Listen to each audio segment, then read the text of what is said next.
الحمد لله إن الحمد لله نحمده ونستعينه ونستغفره ونعوذ بالله من شرور أنفسنا ومن سيئات أعمالنا من يهده الله فلا مضل له ومن يضلل فلا هادي له وأشهد أن لا إله إلا الله وحده لا شريك له وأشهد أن محمدا عبده ورسوله أما بعد.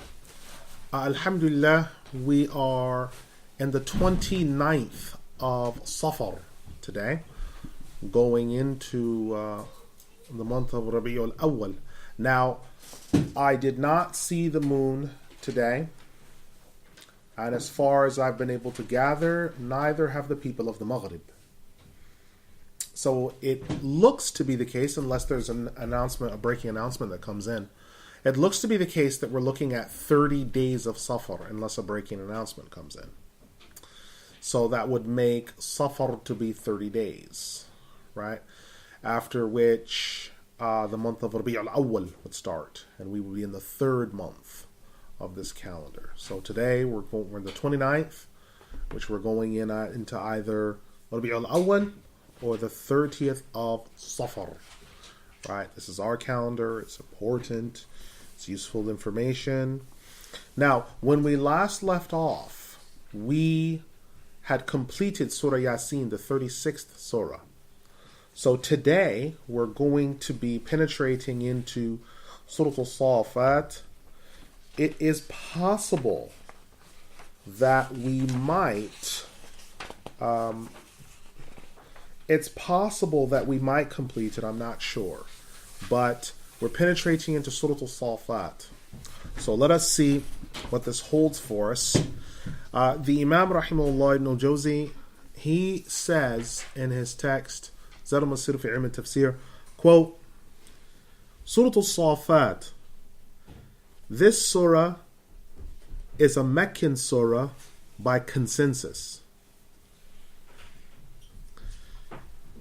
It begins with the statement of the Exalted One, Bismillahir-Rahmanir-Rahim, Was-Saafaati Saffa, Faz-Zajirati Zajra, Fat-Taliyati Dhikra, Inna ilahakum lawahid, Rabbus samawati wal ardi wa ma baynahuma wa Rabbul mashadiq.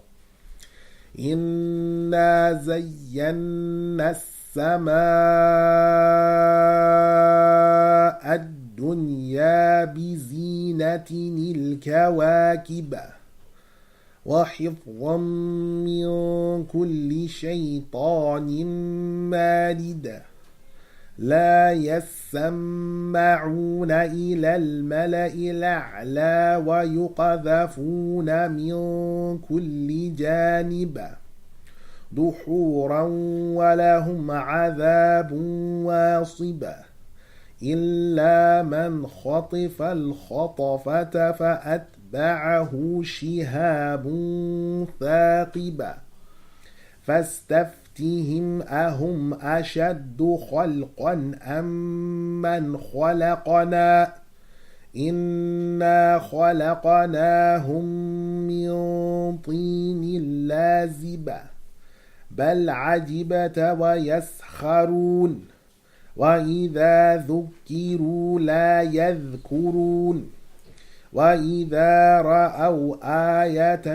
يستسخرون وقالوا إن هذا إلا سحر مبين أإذا متنا وكنا ترابا وعظاما أإنا لمبعوثون أو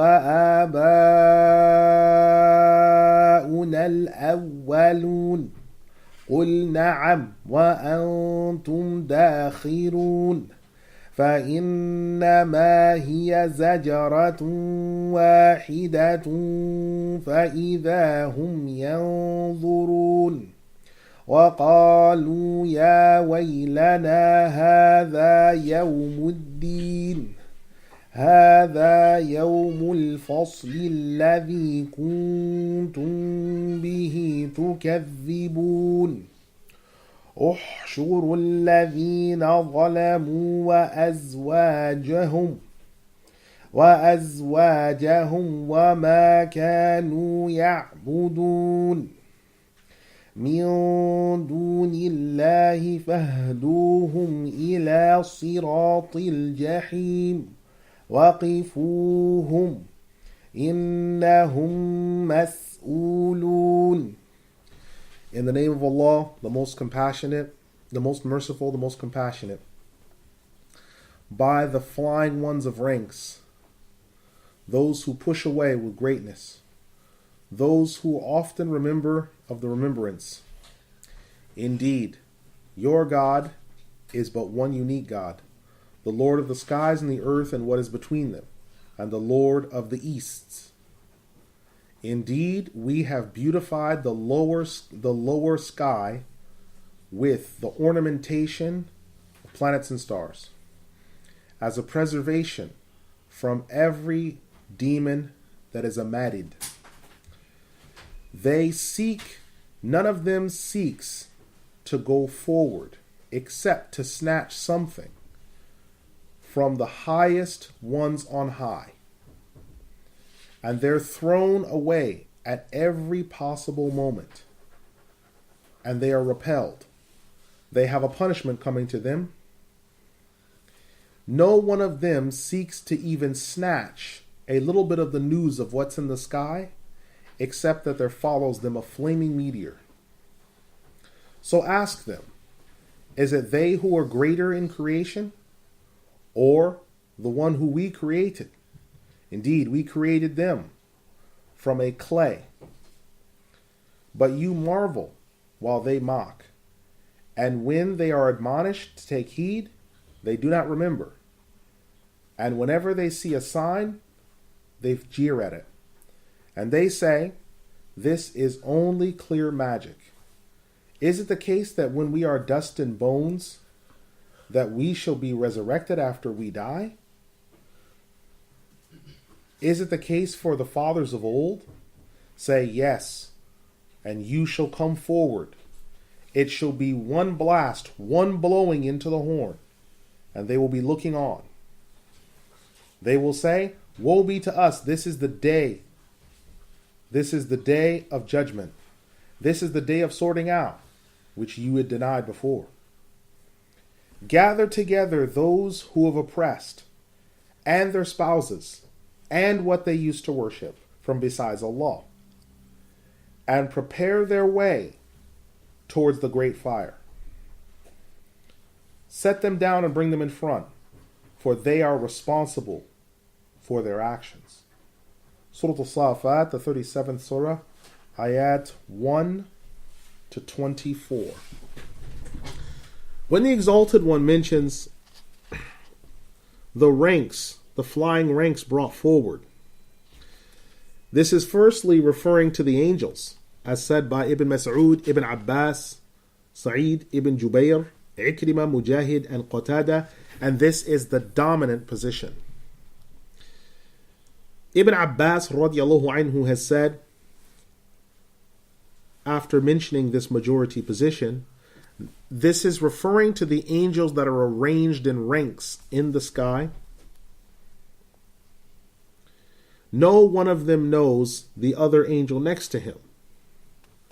They don't turn around, and they haven't deferred from their position since the day that Allah created them. It has also been said that these are the angels that flutter their wings in the air, and at every command of Allah, this is the way that they answer, according to what He, Allah, has willed. Some have said that this ayah also refers to the birds, because they carry messages and commands of Allah. As Allah says, وَالطَّيْرِ وَالطَّيْرُ صَافَّاتٍ, and the birds that fly forward. Surah An-Nur, the 24th surah, ayah 41. This was narrated from Al-Tha'labi. As for the Zajirat, those who push away or snatch out, it's said to be referring to the angels because they, by Allah's command, push the clouds into place, as said by Ibn Abbas and the vast majority. It is also referring to the lessons given in the Qur'an, all of the prohibitions and things that have been commanded, as said by Qatada.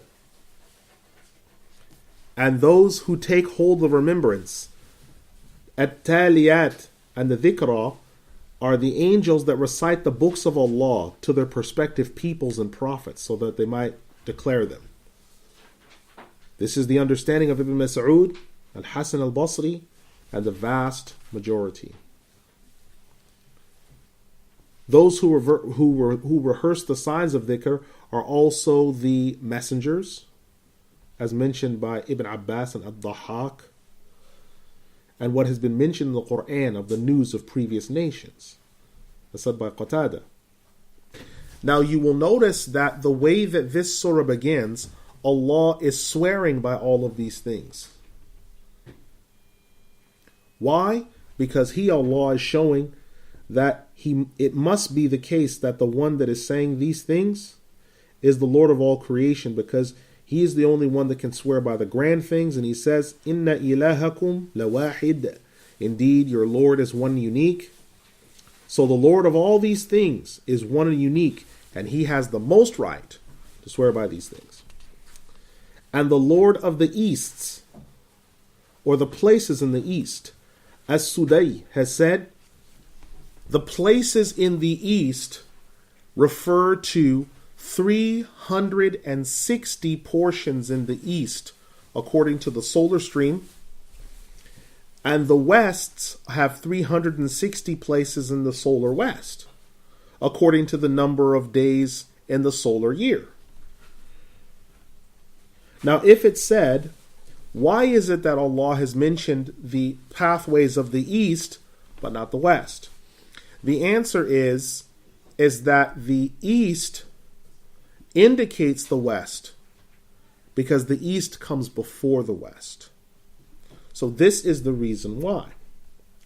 And when the Exalted One said, indeed we beautified the lower sky, meaning the sky which the earth is in, and this is the nearest of the skies to the earth, with ornamentation of kawakib. Now Ibn Kathir, Nafi', Ibn Amr, Abu Amr al-Kasai recited as bizinatil kawakib, whereas Hamza and Hafs and Asim, they recited as bizinatinil kawakib. So it is Manawin.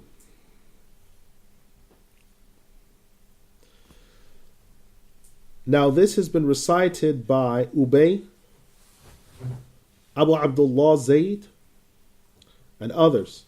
So when Allah the Exalted says, when we beautified the lower sky with kawakib, this is referring to that it's been beautified, they've been placed there in specific places as bearers of light. As Zajjaj said, it's possible that the kawakib here are referring to these places of light that Allah has put there for His wisdom. So the lower sky has been given these so that they might be ornamented, and as a preservation, meaning that He, Allah, has preserved them there from every madid. Now, we've already explained madid and marid in Surah An-Nisa, the 4th surah, ayah 117. And when the Exalted One says, they don't seek to listen to anything, meaning that news that has been given from before. Now here at this point, the word la means not only they don't seek to listen to, but whatever they might seek to listen to. Now we've discussed this construction in Surah Al-Shu'ara, the 26th Surah, ayat 200 to 201. Shh. Now, as far as the word la being used in this context, it is being used in the context of emphasis. Now, the angels who are in this lower sky, these demons are seeking to take a listen to the news that is being revealed by Allah the Exalted. Hamza al-Kisa'i, Hafs and Asim recite this, and Khalaf as La Yassama'un, while the others recite it differently. Now the Al-Mala'u al-A'la are the high-ranking angels, and these high-ranking angels repel those demons from every side with flaming meteors, and they are taken aback by this. They deflect them. They stop them. And this is always the case, as said by Ibn Abbas, Mujahid, Ikrimah, Qatada, Al-Farra, and Ibn Qutaybah. It has also been said that this is conditional during the time when they're being punished by Allah the Exalted, as said by Abu Salih as-Sudai and others, that this could be referring to the hereafter, while some say no, this is referring not only to the hereafter, their punishment, but in this life, because it's been connected to the first blowing into the horn, which must be connected to this earthly life. And when Allah the Exalted says they seek to snatch إِلَّا مَنْ خَطِفَ الْخَطَفَ, that they seek to snatch a listen, meaning that they seek to snatch a quick listen, to try to hear some of the news.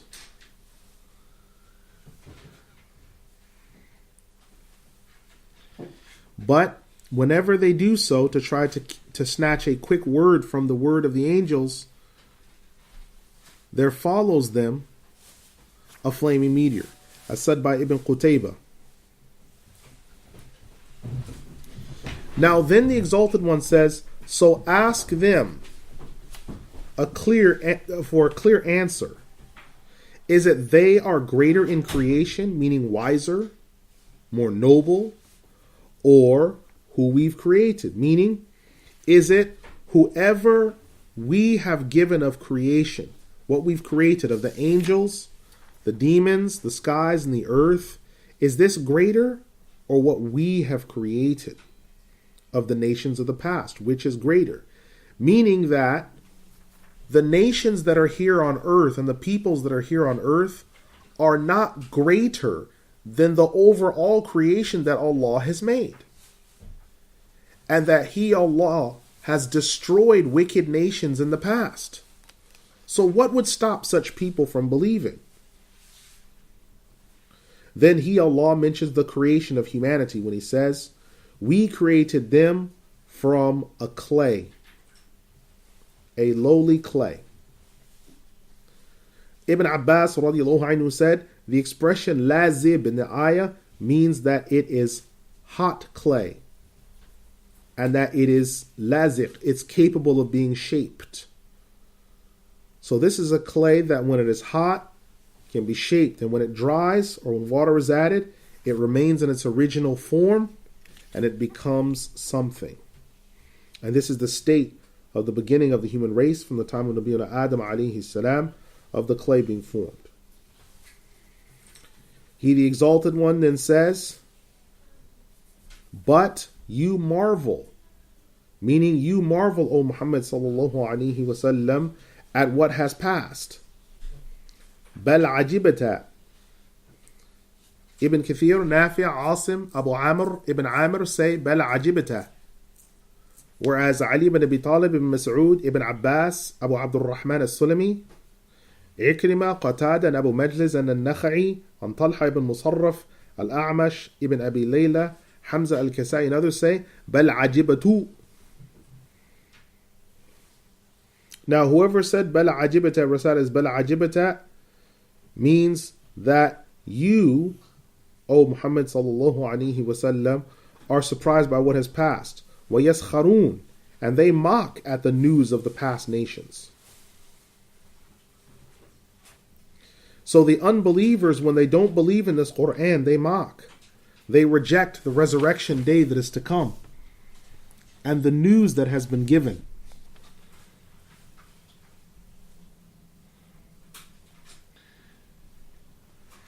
So Allah the Exalted says, don't be surprised that they do this, because whoever does not know will reject new information.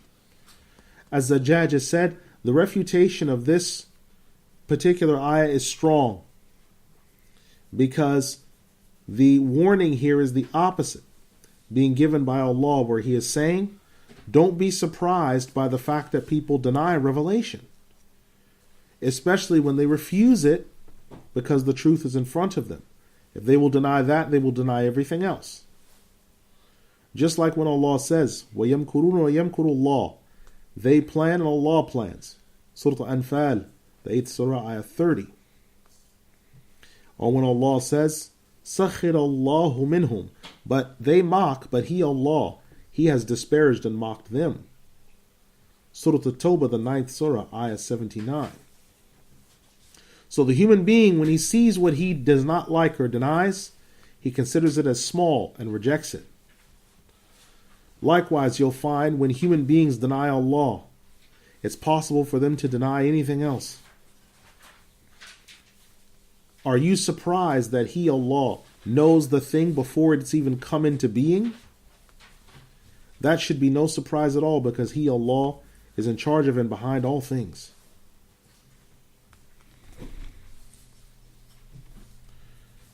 Further to this, the destruction of time, the ending of this life, is a true thing that is going to occur. The bones, the graves, and all such shall be overturned. All this shall come to an end. And when an exalted one says, and when they are admonished, they don't take heed, they don't remember. Meaning, when they're reminded with the Qur'an, they don't remember and they don't take heed. And when they see a sign from Allah. Now this ayah, وَإِذَا رَأَوْا ayah, when they see a sign. Ibn Abbas radiallahu anhu said, the sign being referred to in the ayah is the splitting of the moon. يَسْخَرُونَ, they mock and consider it light.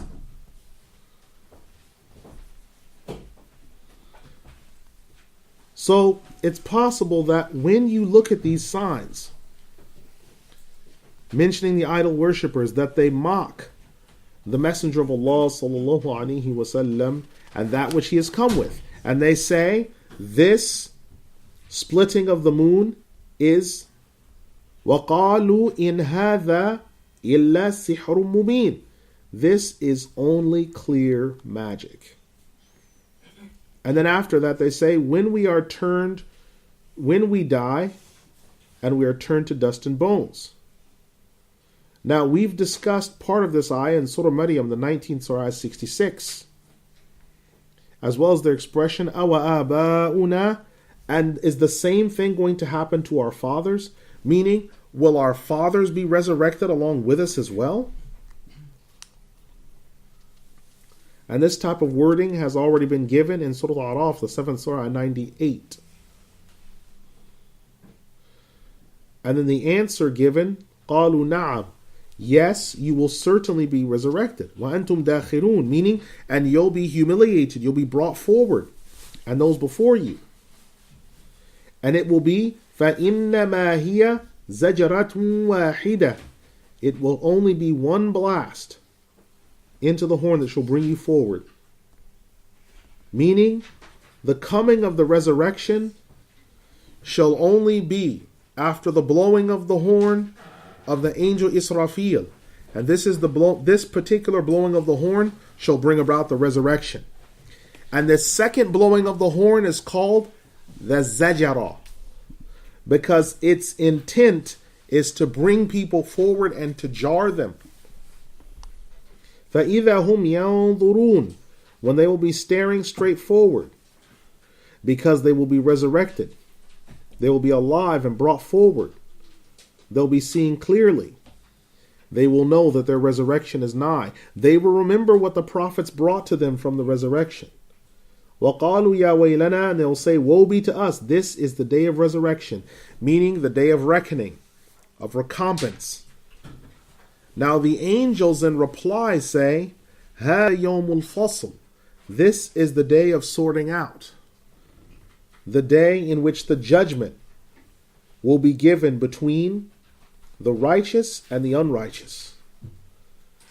And then Allah the Exalted says in answer to the angels, Uhshuru, gather those who oppress, meaning the idol worshippers and every oppressor.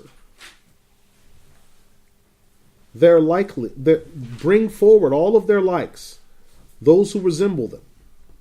And this is the statement of Umar ibn Abbas, An-Nu'man ibn Bashir, Mujahid. And it's also related from Umar radiallahu anhu that he said that the one who indulges in riba will be brought with the other one who indulges in riba, and they will be brought together. And the one who indulges in intoxicants shall be brought together with the one who indulges in intoxicants. And their spouses, their idol-worshipping spouses, shall also be brought. Those who agree with him, as said by Al-Hasan al-Basri and Qatada. Their elders and their partners from the demons, which led them astray, as said by Muqatil. And what they used to worship, whether these are the idols, as said by Ikrimah and Qatada, or Shaitan himself, as said by Muqatil, or the demons, as said by Al-Mawardi. Then show them the way to the great fire, meaning indicate to them that pathway, so that they might go in unto it, because that is their home. As the Zajjaj said, that this is what this ayah refers to. It is frank and open. So to give hidayah to something is to show someone the way. For example, when someone says, وَهَدَيْتُ الْعُرُوسِ إِلَى زَوْجِهَا, I have shown the one to be wed to his or her spouse. I've shown how the gift is to be given. I have shown where the gift is to be put. So it means that they're actually shown their location. وَقِفُوهُمْ, take hold of them so that they might be imprisoned therein, for they are responsible for their own actions. So, the scholars of commentary say, when they're shown to the fire and imprisoned therein on the path, that is where the questioning of them shall start. Did you not know the truth? They'll be asked regarding their actions and their statements in this earthly life. They'll be asked about La ilaha illallah. And all of these things, as mentioned by Ibn Abbas, they'll be asked about their sins. And they'll be brought forward to the great fire. Alam ya'tikum nadhir, did there not come to you a warner? Surah Al-Mulk, the 67th Surah, Ayah 8. And similar statements as said by Muqatil. They will be asked regarding what they used to worship. And other things as said by Ibn Jarir. مَا لَكُمْ لَا تَنَاصَرُونَ, isn't there someone that you can seek help from now? As mentioned by Al-Mawardi. The scholars of commentary say, what this means is, there's no assistance for them, and they can't help one another. This is why when Abu Jahl asked the question on the day of Badr, نَحْنُ جَمِيعٌ مُنْتَصِرٌ, we are a group that is mighty and shall be helped. No, the answer is, there's no one to help you. That ayah mentioned in Surah Al-Qamar, the 54th Surah 44, is a quote from him, but the answer comes here. So it will be said to them on that day, there's no help for you. There's no salvation for you and no protection. The Exalted One then says, مَا لَكُمْ لَا تَنَاصَرُونَ بَلْ هُمُ الْيَوْمَ مُسْتَسْلِمُونَ وَأَقْبَلَ بَعْضُهُمْ عَلَى بَعْضٍ يَتَسَاءَلُونَ قالوا إنكم كنتم تأتوننا عن اليمين قالوا بل لم تكونوا مؤمنين وما كان لنا عليكم من سلطان بل كنتم قوما طاغين فحق علينا قول ربنا إنا لذائقون فأغويناكم إنا كنا غاوين فإنهم يومئذ في العذاب مشتركون إنا كذلك نفعل بالمجرمين إنهم كانوا إذا قيل لهم لا إله إلا الله يستكبرون ويقولون أئنا لتاركو آلهتنا لشاعر مجنون بل جاء بالحق وصدق المرسلين إنكم لذائق العذاب الأليم وما تجزون إلا ما كنتم تعملون إلا عباد الله المخلصين أولئك لهم رزق معلوم فواكه وهم مكرمون في جنات النعيم على سرر متقابلين يطاف عليهم بكأس من معين بيضاء لذة للشاربين لا فيها غول ولا هم عنها ينزفون وعندهم قاصرات الطرف عين كأنهن بيض مكنون فأقبل بعضهم على بعض يتساءلون قال قائل منهم إني كان لي قرين. What is wrong with you that you don't seek help from those you had help with before? But on that day they shall be laid low. They shall be facing one another, questioning. They will say, indeed, you came to us from the right. They will say, but you were not believers. And it was not for us to have any authority over you. You're responsible for your own actions. And you were a wrongdoing people. The truth is upon us, the words of our Lord. And indeed, we shall certainly taste of what has come before. We led you astray, and we ourselves were astray. Indeed, on that day they will be in the great punishment, and they will share in it. Indeed, we likewise shall do this with all the criminals. And they, when it was said to them to say, La ilaha illallah, they were arrogant. And they used to say, shall we then leave our gods for an insane poet? But indeed, the truth has come, and the messenger spoke rightly. Now you shall certainly taste the great punishment. Shall you not be rewarded except for that which you did? With the exception of the slaves of Allah, who were declared saved, they have a well-known sustenance to come to them, of fruits, and they are the honored ones, in gardens of bliss and goodness, on reclining thrones facing one another. They will be waited on and have a ka'as passed around them. It will be brilliant white in color, delicious to the drinkers.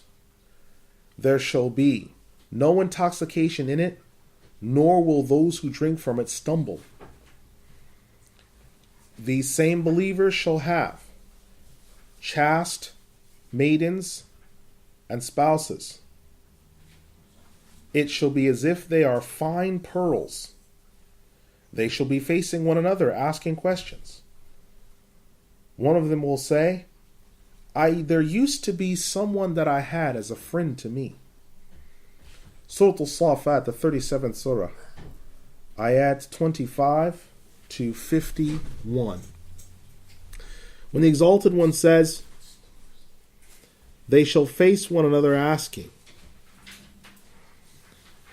meaning the human beings to the demons, and the followers towards the leaders. They will be asking and rebuking one another. Did you lead us astray? The heads will say, why did you accept it? There's no way that we could have done this unless you listened. The followers will say to those who were followed, to those who they followed, you led us astray from the right path. You came to us from the right and left and all the other sides. You dominated over us with your power. And you led us from the path, as said by Ibn Abbas. Or you came to us with this strange religion and you led us astray from the true religion. As the judge has said, that it also refers to the fact of them saying, you came to us and corrupted us and deceived us with all different types of vain speech. And you put us away from the path. You used to speak of your falsehoods and your vain pursuits. So you came to us from the front and from the back, as said by Ali ibn Ahmed al-Naysaburi. But they will say in answer, well, you had been on the truth, then how were we able to lead you astray? And how could we take you away from the truth if you were truly on it? Kufr is only upon those who accept it. And we had no authority over you. We couldn't force you. We had no proof. So the meaning of this ayah is that these leaders will be saying to them, we had no power to force you. We couldn't force you to reject faith and follow us.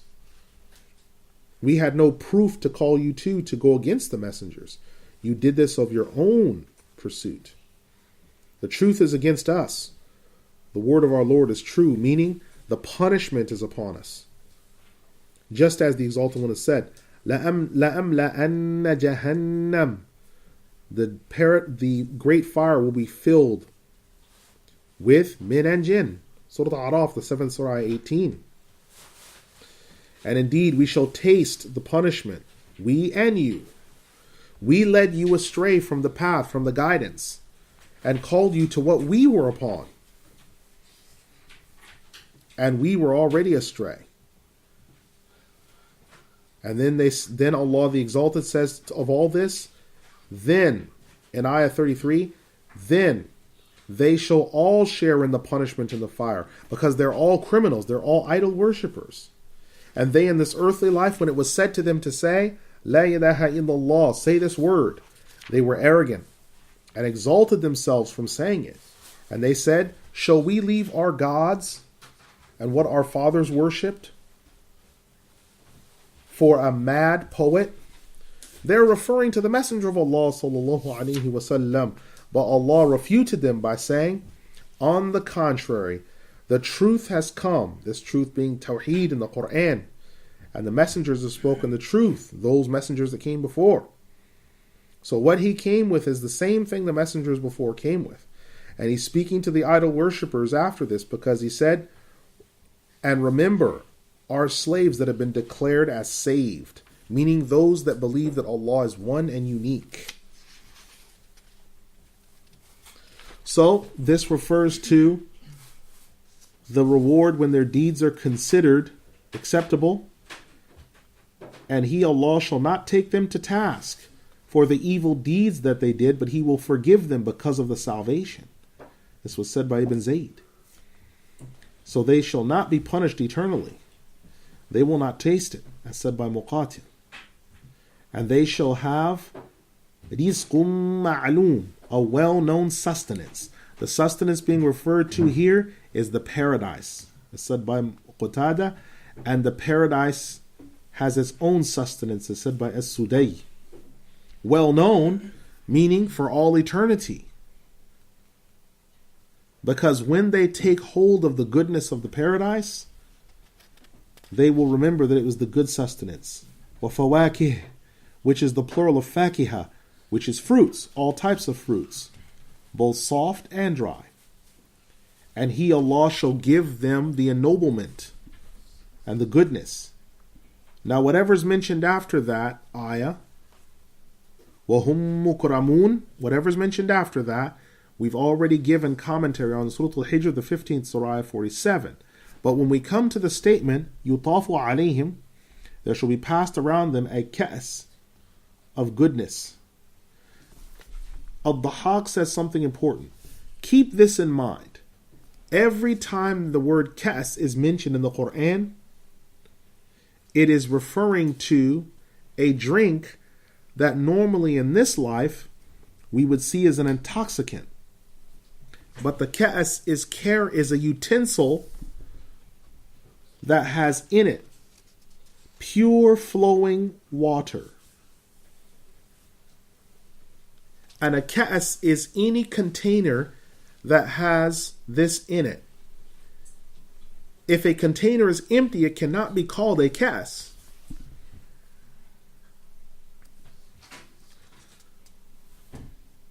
So once someone finishes drinking out of a ka's, they now refer to it as something else. Because a ka's is a container or utensil that is filled with something, usually a liquid. Now in the hereafter, the substances that would be considered intoxicating or seen as intoxicating in this life shall be flowing in the same way that water flows on the face of the earth from springs. And He, the Exalted One, says, Bayda, illuminating whiteness. Al-Hasan al-Basri said that the drinks that look intoxicating or are intoxicating in this life, in the hereafter, in the paradise, shall be whiter than milk. Abu Sulaiman al-Damashqi said, this is proof that the ka's is carrying this substance. Ibn Jarir has said the same thing. Ladha means that it is delicious. It is a stronger form. Ladha is a stronger form of the word ladhiv, which means to be delicious. And so when we say that ash-sharab is lidhad, the drinks are delicious because they are good and wholesome and pure. As Zajjaj said, the fact that it's referred to as ladha means that in its essence it is delicious. It's not been made delicious, but it's been made that way. And then he says, La fiha ghawl. There is no intoxication in it. So there is nothing that shall intoxicate the person that drinks it. As mentioned by Ibn Abbas. There is nothing in it that shall expand the belly, because taking in intoxicants causes the belly to expand. This was said by Ibn Abbas, Mujahid, and Ibn Zayd. There's nothing in it that shall cause the head to throb, because after taking intoxicants that are ingested by swallowing or the like, the following time when the intoxicants wear off, the head throbs. This shall not occur in the hereafter, as said by Qatada. There's nothing in it that causes harm or violence, like when people take intoxicants, as said by Sa'id ibn Jubayr. Their intellects shall not be lifted from them, as said by As-Sudai. As Zajjaj said, this means because the normal meaning of khamr means that which covers or lifts the intellect. But this will not be that.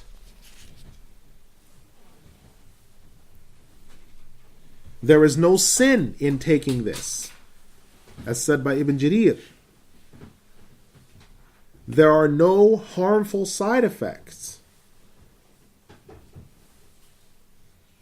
So when Allah says there's no ghawl in it, there's no harmful side effects or none of what we've mentioned. So all of these things stand refuted, as said by Ibn Jarir. Nor shall they stumble from consuming it. Now this has been mentioned before. So the fact that they shall not stumble means that it is not the same as what the other things are in this earthly life, because what happens is their intellects will not be lifted or go, and normally it is said of an intoxicated person, nazif, womanzuf, he's stumbling drunk, but that shall not happen.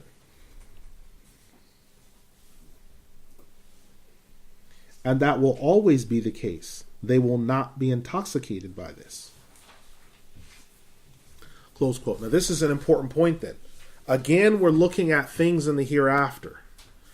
If you compare this ayah with Surah Muhammad, the 47th surah, the second page, there's a reference there to waters in the paradise that do not become stale, rivers of a substance called khamr that does not intoxicate, rivers of honey that are smooth to the touch, that roll, that don't ooze. This means that the words being used for these things in the hereafter and the things being used for them in this life are all they have in common. Or to quote Ibn Abbas radiallahu anh, is the only similarity between the hereafter and this life in terms of items are the words. That's all they have in common, is the words. Everything else is utterly different. Just as a minor point as well, but a point of wisdom, there are two places in the Qur'an where the expression La ilaha illallah appears. Here, in ayah 35, in Surah Al-Saafaat, 37th surah, and again in Surah Muhammad, the 47th surah, ayah 19. And they're both declarations to say it. One is فَعْلَمْ أَنَّهُ لَا إِلَهَ إِلَّا اللَّهِ. Know that there is no God but Allah. That's a declaration. Right? وَاسْتَغْفِرْ لِذَنْبِكَ. And then ask forgiveness for your sin. Meaning that your sin cannot be forgiven without that declaration. So if someone's the greatest guy in the world, he does all the charity, everything else, that does not matter. He might see reward for it in this life and goodness, but that person is ultimately lost. As the Prophet ﷺ said, no one enters the paradise except for a Muslim soul. There is no way to be saved if you associate partners with Allah. And then there's a declaration here. When it's said to them, there's no God but Allah, they become arrogant. So here we have them now, this same expression where Allah is saying to tell the unbelievers to say it, but they refuse to say it and they become arrogant. The Imam rahimahullah, he then says, quote, and the Exalted One, when he says, and they shall have spouses therein of nobility, meaning these will be women who are noble and have a rank over the women that were in this life, and they will not desire after any other spouse but their own spouses. Now the word qasr, because qasirat is being used, but the word qasr means to restrain oneself, to be in control. So these women will be in full control of themselves and will not cast lustful glances or ugly things towards anyone else. Ibn Zayd has said, the woman from among them will say to her spouse, by the might of my Lord, I haven't seen anything in the paradise better for me than you. Praise be to Allah, who made me your spouse and made you my spouse. This means that they are noble. These are noble spouses. So just as the men shall be noble, the women shall be noble as well, for the perfection of their nobility and goodness. This was heard from Sheikh Abu Muhammad ibn al-Khashab al-Nahwi they have noble eyes, as said by Mujahid, and it also refers to the fact that their eyes are of a noble shape and large and amplified, as said by As-Sudayyin ibn Zayd. They have large eyes that are noble, and their eyes are of the best quality, as said by Az-Zajjaj. كَأَنَّهُنَّ, they are likened unto pure white pearls. So they are likened unto pearls, as said by Ali ibn Abi Talib, Talha, Ibn Abbas, and Abu Ubaidah. They are like the pure eggs, because the white like unto pearls is close to like the whiteness of the ostrich's egg, as said by Al-Hasan al-Basri, Ibn Zayd, Az-Zajjaj, and a group of the scholars, that whenever they liken a beautiful or noble woman in whiteness or goodness of color to the whiteness of the taraf, or the whiteness of the ostrich, it means that it is a good color and not necessarily literally the color itself. Because the woman that's bearing this whiteness is not a reference to the color, but to the goodness. It means that they are of a good state and of good skin, and everything of them is perfected. And this is the understanding that's been given by Sa'id ibn Jubayr, Qatada ibn Jarir. As far as Maknoon means perfected, in its right place, and of the best quality. They shall be facing one another, meaning the people of the paradise, asking about the state of what they were in the earthly life. One of them shall say, I had someone that was a qareen, an advisor to me, or someone close to me, or partner to me. This was mentioned by Ibn Abbas. Now the qareen here could also be referring to a demon, as said by Mujahid. It could be referring to a brother or a bosom companion, as said by Muqatil. And this has been partially discussed in Surah Al-Kahf, the 18th Surah 32. Then the Exalted One, he says, يقول أئنك لمن المصدقين أئذا متنا وكنا ترابا وعظاما أئنا لمدينون قال هل أنتم مطلعون فاطلع فرآه في سواء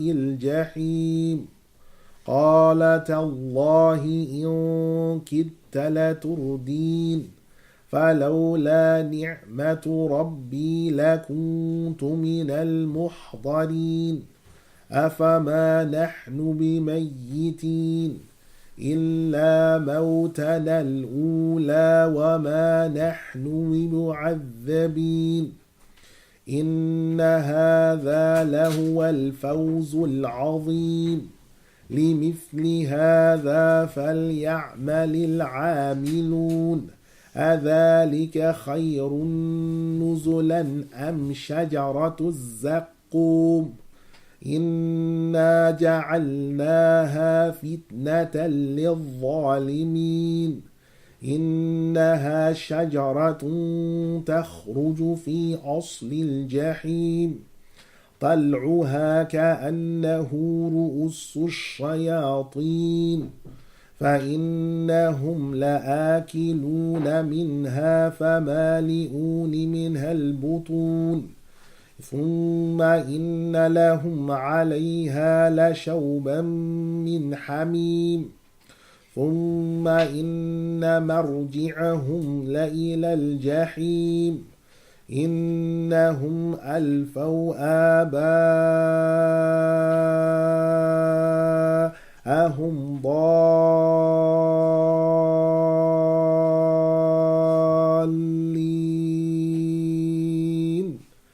فهم على آثارهم يهرعون ولقد ضل قبلهم أكثر الأولين وَلَقَدْ أَرْسَلْنَا فِيهِم مُّنذِرِينَ فانظر كيف كان عاقبة المنظرين إلا عباد الله المخلصين ولقد نادانا نوح فلنعم المجيبون ونجيناه وأهله من الكرب العظيم. He will say, indeed, you are among one of the truthful ones. And it was said, is it then when we are dust and bones that we shall certainly be called to account? He said, are you not sure of the truth of this matter, all of you? Come to the truth and look at the path of the fire that you are now on. He said, I swear by Allah, that one before I came to this paradise, he almost led me astray. Had it not been for the favor of my Lord, I would have been from among those led astray and saying the same as they had said. Is it not then that we shall be caused to die? And there's no death except our first death and will never be punished? These are the words they said. No, this is only the clear salvation we've been given, and the likeness of this for the righteous deeds we did. Is that not better to come down to the true way? Or do you want the tree of Zaqum? Indeed, we have made it a tribulation for the oppressors.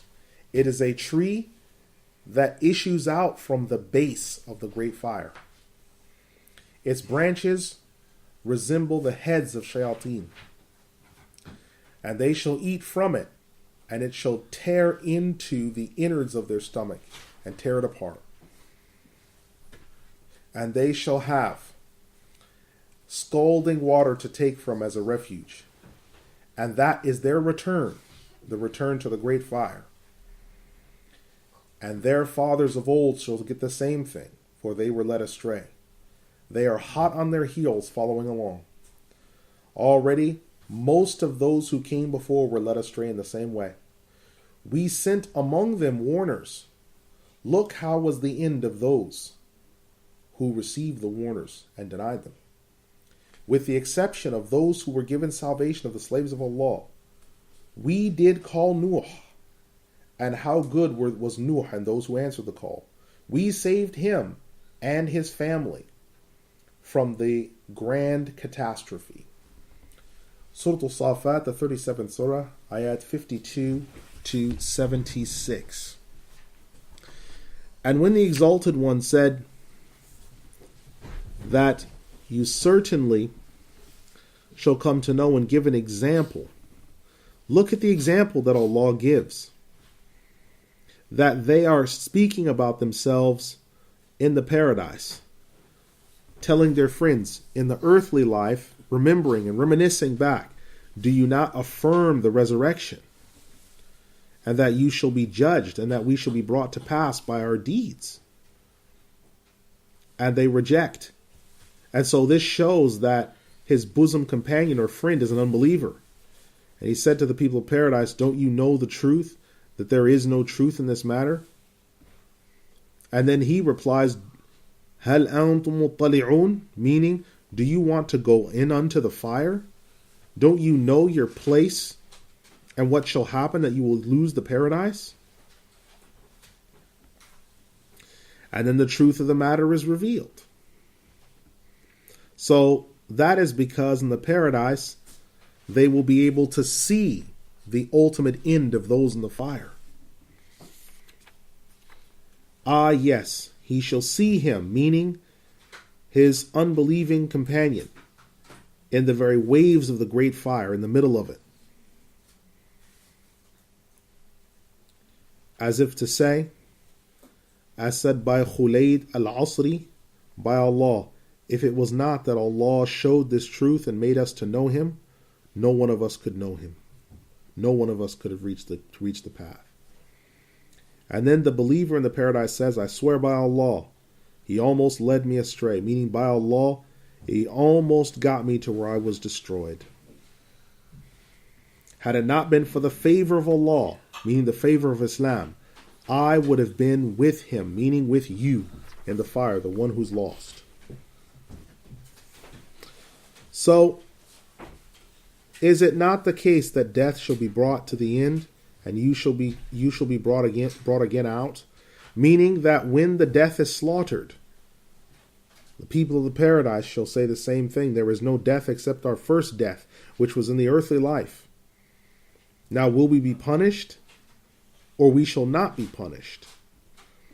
So this refers to the fact that those of the paradise shall have salvation, and that the likeness of the deeds that they did of goodness.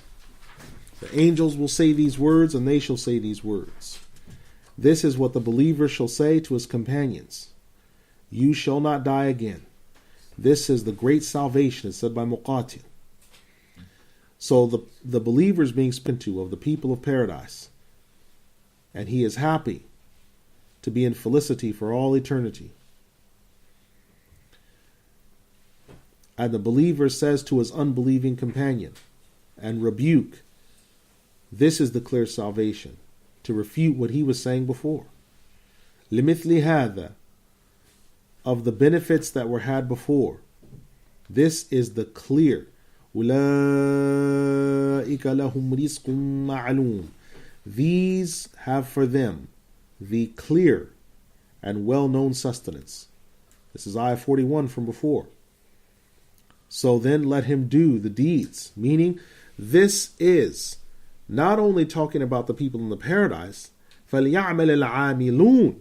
Let them do the righteous deeds. It's a double meaning where it's saying not only to the people of the paradise to do good deeds, but also the believers that are here. It's an enjoining them to seek the reward of Allah by obeying Him. Is that not better? Meaning to the people of paradise to have that, to come to the paradise as a sustenance? To come in unto the people of paradise with the sustenance, is this not better? Or the tree of Zaqum?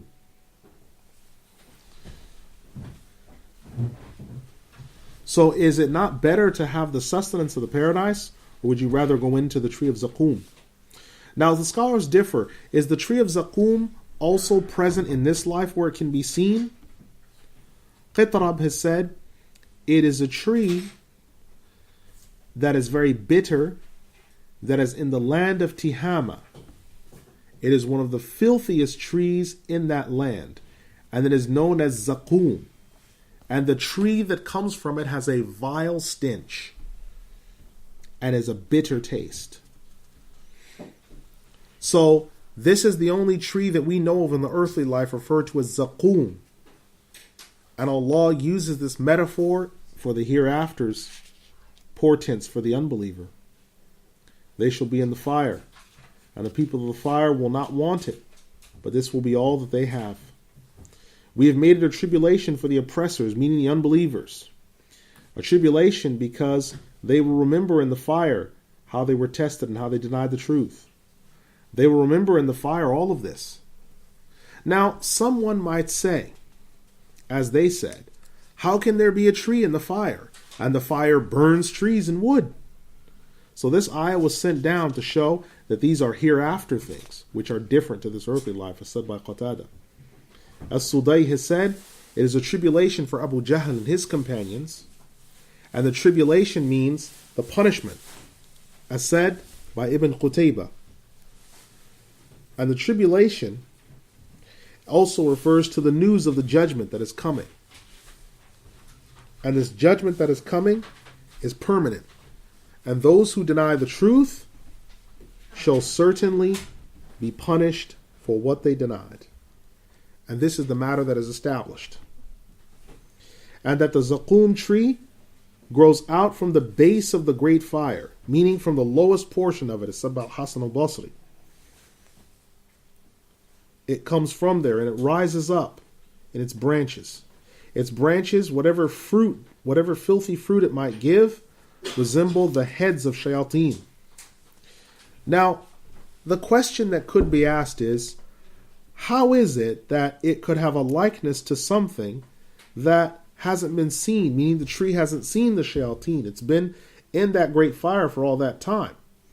The answer to the question is that the likeness being given is the ugliness of demons.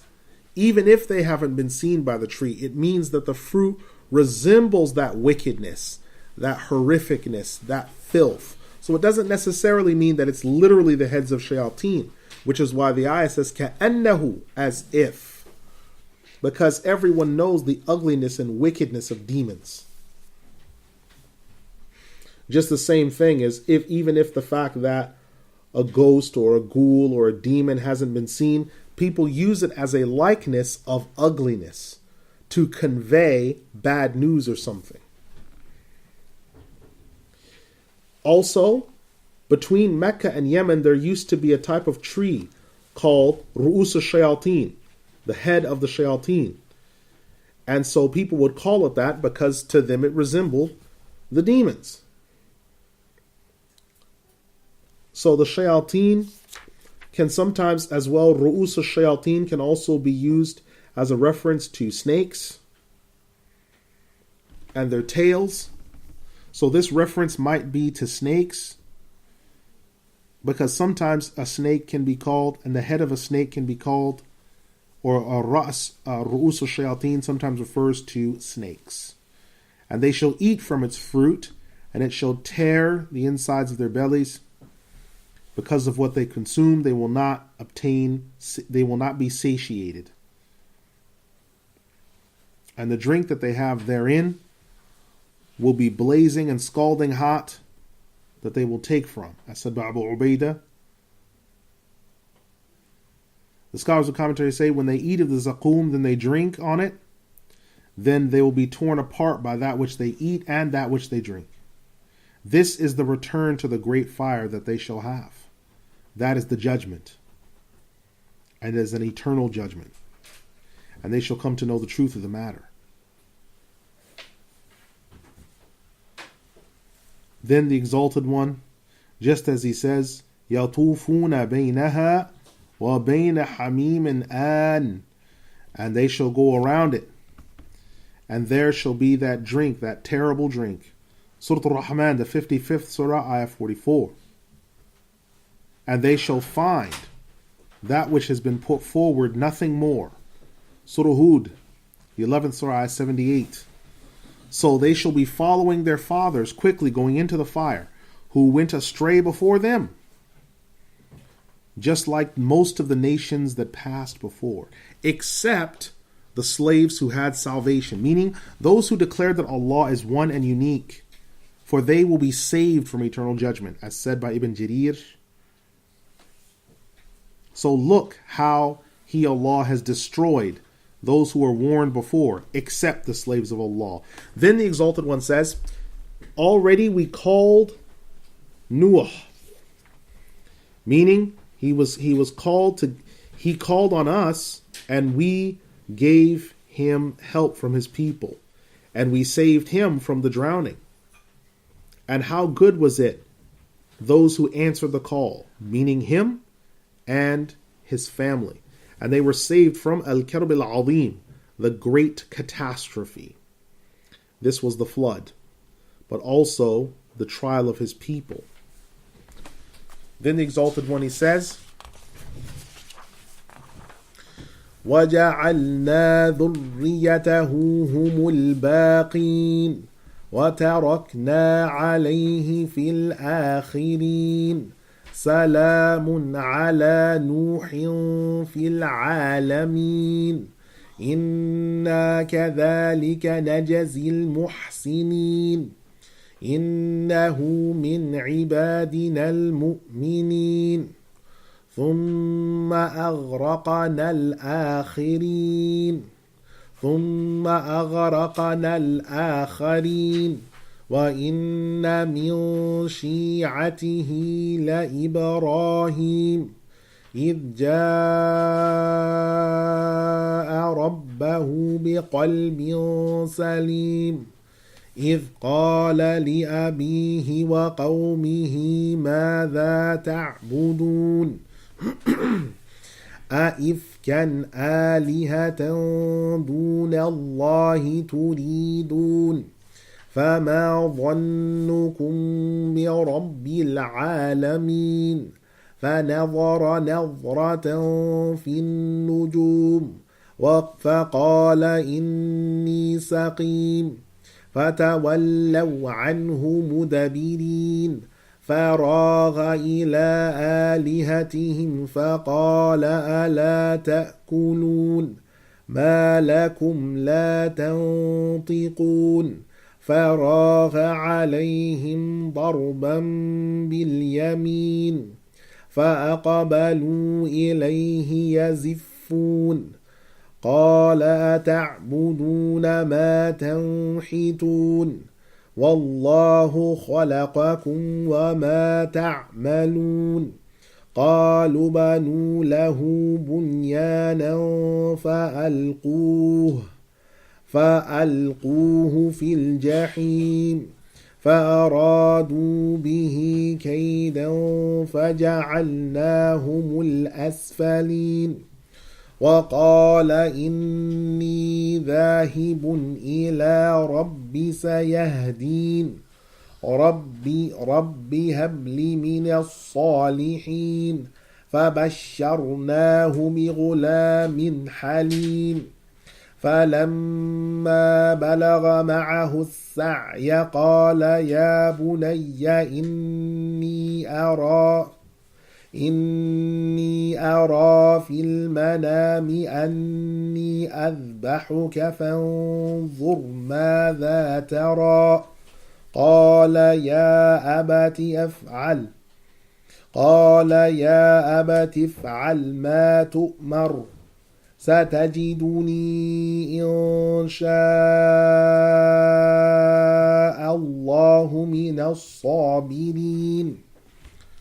So we made his seed to be the remaining, and we left upon him and those who would come later. Peace be upon Nuh in front of all the creation.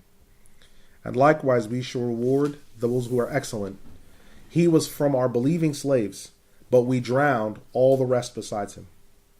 And indeed, from his partisans is Ibrahim. When he came to his Lord with a pure heart, when he said to his father and his people, what do you worship? A false lie of gods besides Allah, is that what you seek? What is your thought of the Lord of all creation? So he looked, and he looked strongly in the stars, and he said, indeed, I am ill. And they turned away from him, turning their backs out of anger. He went to their gods, and he said to them, why don't you try to eat something? Won't you eat? What's the matter with you that you can't speak? And then he came to them with a strong striking from his right hand. And he laid his hands towards them. And he said, is it that you worship what cannot assist you? Allah created you and what you do. They said, go to him and build a place for him, and then toss him into it, in the Jahim, into the fire. And they wanted to make a strong plan against him, but we humiliated them. He said, indeed, I'm going to my Lord, and he will guide me. Lord, bestow on me righteousness from the pious people. And we gave him glad tidings of a noble boy. When he came to the spot that was willed, he said, O my little son, I've seen in a dream that I am slaughtering you. So, look carefully. What do you say? What do you look at and see in this matter? The young boy said, my father, do what you have been commanded. You will find me, if Allah wills, to be patient. Surah Al-Saafaat, the 37th surah, ayat 77 to 102. When the Exalted One is said that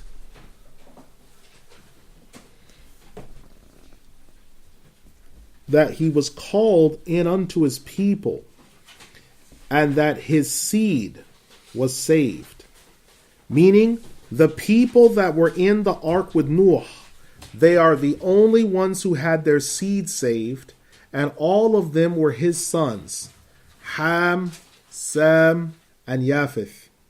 And all of them were the children of Nabiyyina Nuh alayhi salam.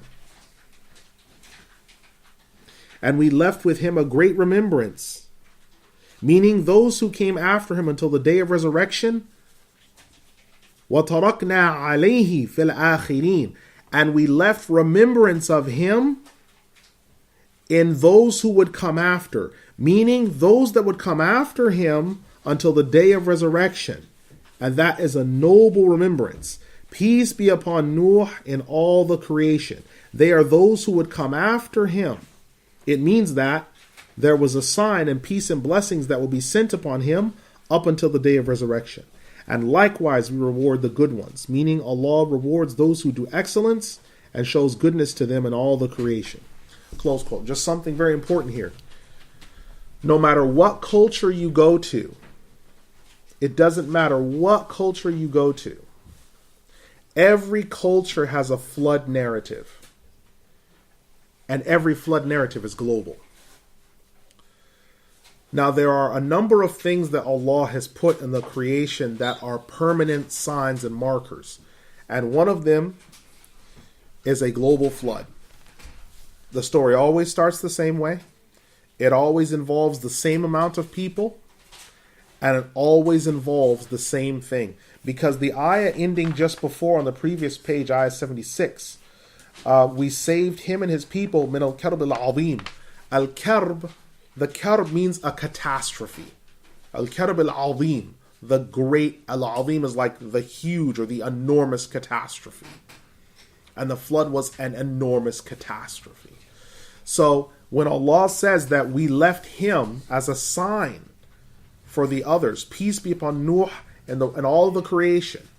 So all the creation remembers Nabiyyina Nuh alayhi salam. They might not use the expression Nuh, but they all have a flood narrative. And it all runs the same way. Whether you go to China or whether you go to anywhere else, it's all the same. The flood narrative is the same. The only difference will be the names because of that particular language.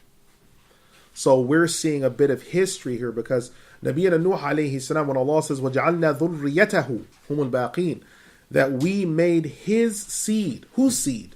Nabiyyina Nuh alayhi salam, because him and his sons, their wives, it's the only seed that survived. So their seed was to remain, and we left them as a sign for the rest. Peace be upon Nuh and all the creation. So that was left as a sign for us to take heed of. Right? Now the Imam, he goes on to say, quote, and so when the Exalted One says, and from his partisans or dedicators is Ibrahim. Now this Shi'atihi means from the people of his religion and his way. Meaning whose religion and way? The religion of Nuh. Because Nabiyyuna Ibrahim alayhi salam had the same religion as Nabiyyuna Nuh alayhi salam. And this understanding of the ayah is the understanding of the vast majority. Ibn Sa'ib said that it can also be referring to the Prophet ﷺ because it's the fact that he is coming from that same line. Now, if it said, how could he be from his rank? How could Nabiyyuna Ibrahim alayhi salam be from the partisans of the Prophet Muhammad ﷺ when he was before him? The answer is the same thing like when Allah said, حَمَلْنَا ذُرِّيَّتَهُمْ, and we carried their progeny. Surah Yasin, ayah 41. So their progeny came before, but here Allah is talking about a rank, an honor. Just like when he says of Nabiyyuna Ibrahim alayhi salam, when he came to his Lord, meaning he testified to Allah, he believed in him, with a pure heart, meaning pure from shirk and every filth. Now we've already mentioned this in Surah Al-Shu'ara, the 26th Surah, ayah 89. And when the Exalted One said that Nabiyyuna Ibrahim alayhi salam asked his people, what are you worshipping? This wasn't asked as a question, but as a rebuke, because they were worshipping other than Allah. This is a clear lie that you are worshipping partners besides Allah. What do you say about the Lord of all creation? That you're going to meet him. So what is your understanding? So he looked at the stars, meaning he looked at the signs of the sky and the constellations, because the people glorified these things. So he showed them that he was looking at these matters and that he knew about them, so that they might not rebuke him immediately and he can give them the truth. So when he looked at the stars, looked at the pathways of the stars, and he saw that, and he looked at that, then he said, indeed, I am saqim, ill or tired of speaking. As said by Ad-Dahak. So Allah told him what he might say, so that he might say to the people what should be said. And so the words that came after, when they turned away from him, he then went to their gods and raised his hands to them and grabbed some food to mock them and to mock their gods, saying to them, why don't you eat? And he struck them with his right hand, with strength and with power. And he said, I swear by Allah, I certainly have a plan for your idols. وَتَاللَّهِ لَأَكِيدَنَّ أَصْنَامَكُمْ. I have a plan for your idols. Surah Al-Anbiya, the 21st Surah, Ayah 57. So it means that he was planning on doing something to them, because from the very beginning it mentions his hitting the idols. This is before he smashed them. So they came to him with rebuke, but later, unbeknownst to them, the idols would be destroyed. Do you worship what you fashion yourself with your own hands? Allah created you and what you do. Ibn Jarir has said, this means that Allah created you and your actions, everything. He is in charge of all things. So Allah created you and that which you do with your hands from the idols. So it's His creation. This ayah is also a proof that the actions of the slaves are created. And this is a clear proof. And they said, build a building or structure. Now we've already spoken of the story of Nabiyyuna Ibrahim alayhi salam and his narrative. And Surah Al-Anbiya, the 21st Surah, ayah 52 to 74. And we've already discussed the meaning of Jahim in Surah Al-Baqarah, the 2nd Surah, 119. And the plan which they had in mind was to burn him alive. But He, Allah says, and He made them the lowest of all people, because Ibrahim was exalted over them with proof. And He, Allah, granted them goodness to protect him from their plans. And He protected them from certain destruction by their hands. And he said, وَقَالَ, Ibrahim then said, I'm going to my Lord, meaning that he's leaving.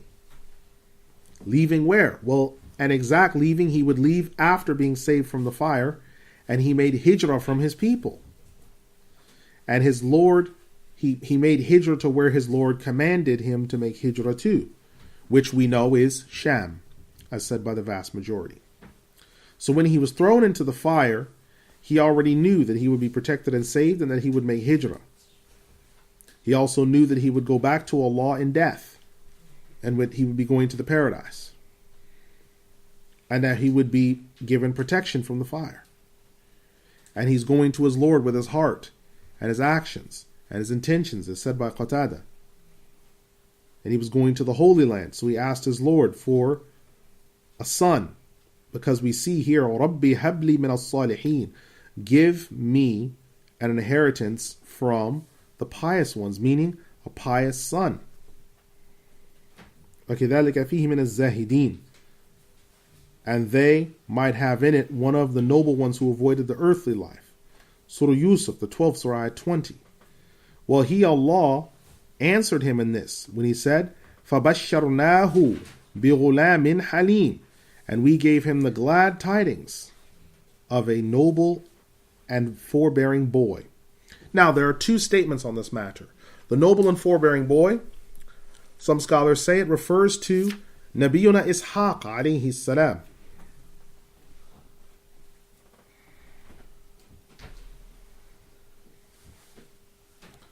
But the second opinion is that it refers to Nabiyyuna Ismail alayhi salam.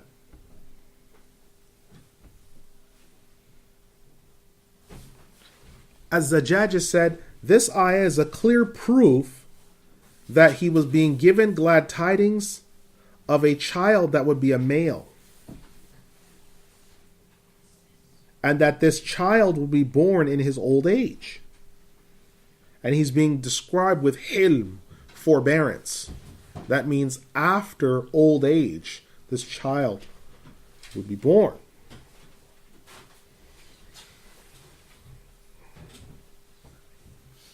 Close quote. Now, there's just something important here. When we talk about this issue,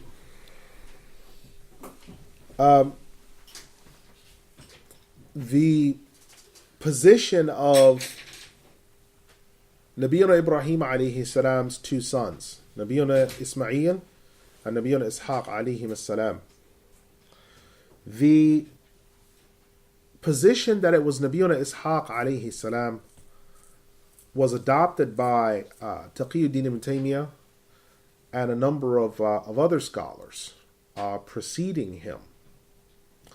But the understanding of the vast majority of the first three generations, and those who follow them, such as Ibn Al-Jawzi, Muwafiquddin ibn Qudama, Sheikh Abdul Qadir Al-Jilani, and others, is that it is Nabiyuna Ismail alayhi salam. Now, this isn't just an exegetical issue. This is a theological issue that has some implications. Now, there are two things you need to keep in mind regarding this matter. There are two types of theology. There's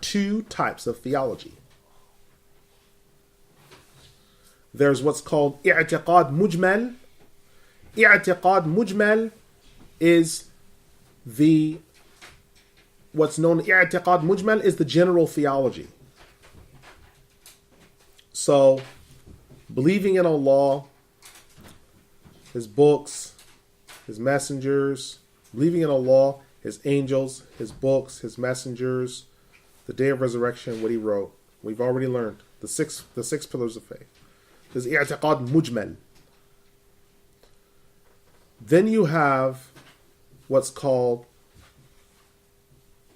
al-i'tiqad al-mufassal. Al-i'tiqad al-mufassal means systematic theology. Systematic theology is knowing the names of the angels, the systematic aspects of theology that are more expanded. So when you teach someone creed, the first thing they're taught is the i'tiqad mujmal. That's the first thing they're taught. You don't go into systematic things. They're taught, first of all, just believe in the angels. Believe in Allah, believe in the last day, believe in the prophets, the books, just general info. And as they become more mature and they build up, then you can go to al-i'tiqad al-mufassal, the detailed theology, the systematic theology. Okay? Now, al-i'tiqad al-mufassal breaks down into two other areas. Al-i'tiqad al-mufassal, the detailed or systematic theology, breaks down into two other areas. The first area is called tafsili. Tafsili means detailed matters with their evidences. Detailed matters with their evidences. This is tafsili. Detailed matters with their evidences. So the detailed matters of theology with their evidences includes now not just the systematic theology, but branch areas in theology where people will differ in. Right? So you have the foundational stuff, but now that you've gotten past the foundational stuff, now we can do tafsili things, which are the branch areas that people might differ in, like what we've just encountered here. The things that are a difference of opinion in. Why? Because they either weren't discussed before or they've come up as a result of discussion on other matters. Right? Now, the second aspect of this al-i'tiqad al-mufassal, the second one is called the nizam al-i'tiqad.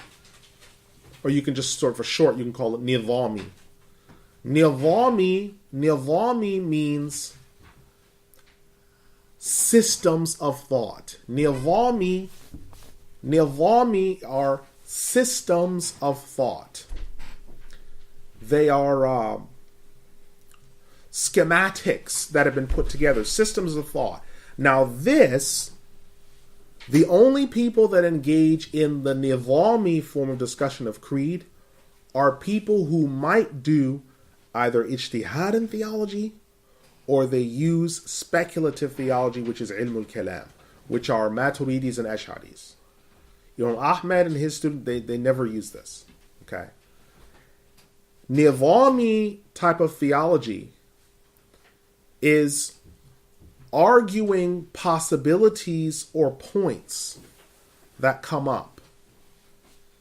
And then you build a theology around those parts and points that come up based upon arguments and discussions that you've had. I'll give you one.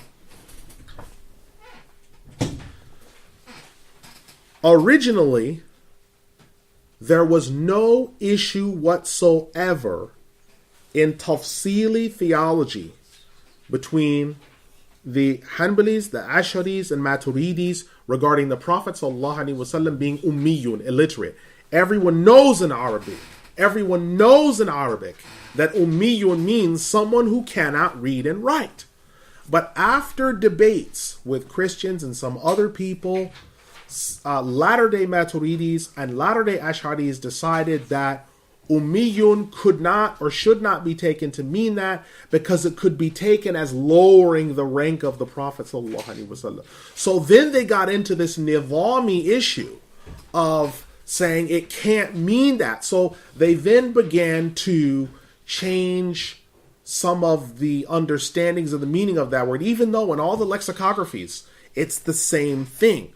Now, the penultimate issue came with Imam Ahmad Rida Khan, rahimahullah. It came with him writing a number of booklets trying to strengthen this position. So in his Tafsir of the Qur'an, he's got this big footnote on the fact that ummiyun can't mean that.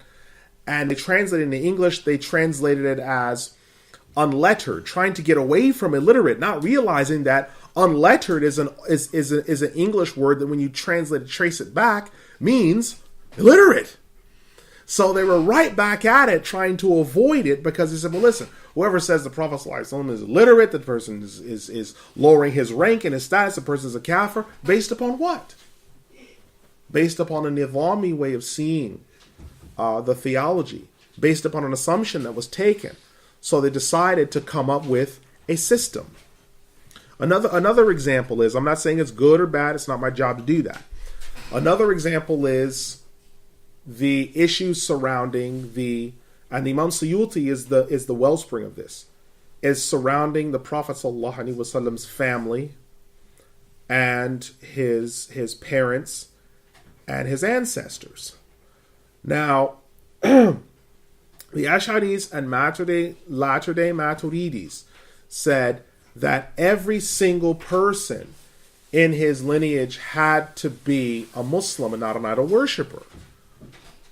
Now, the first one to go into this was Imam Suyuti.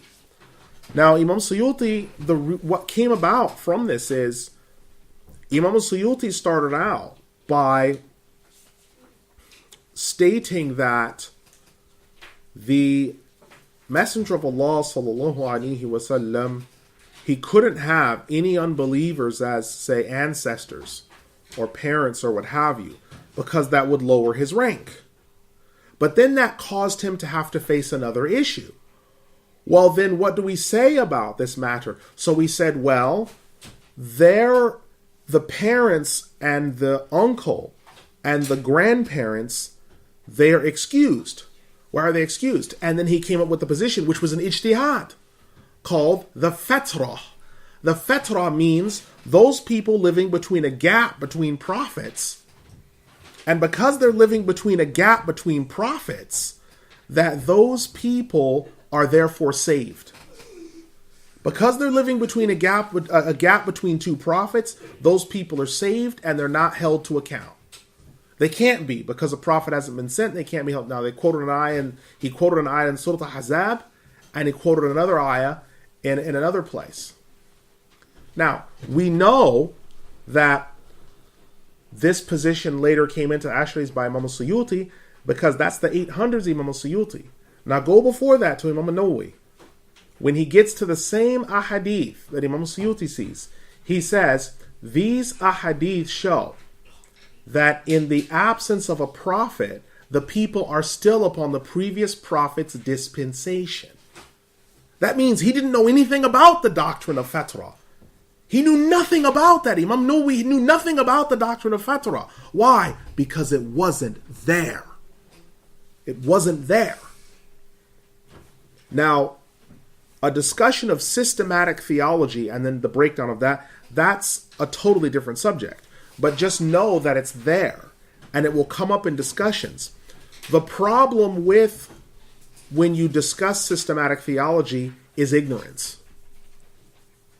Because people have learned, if you learned a nizami sort of systematic theology and not a tafsili form of systematic theology, people just take it for granted that that's the only theology. And because they've taken that for granted and they've learned that system, they've then assumed that whatever is outside of that system is necessarily kafir or astray.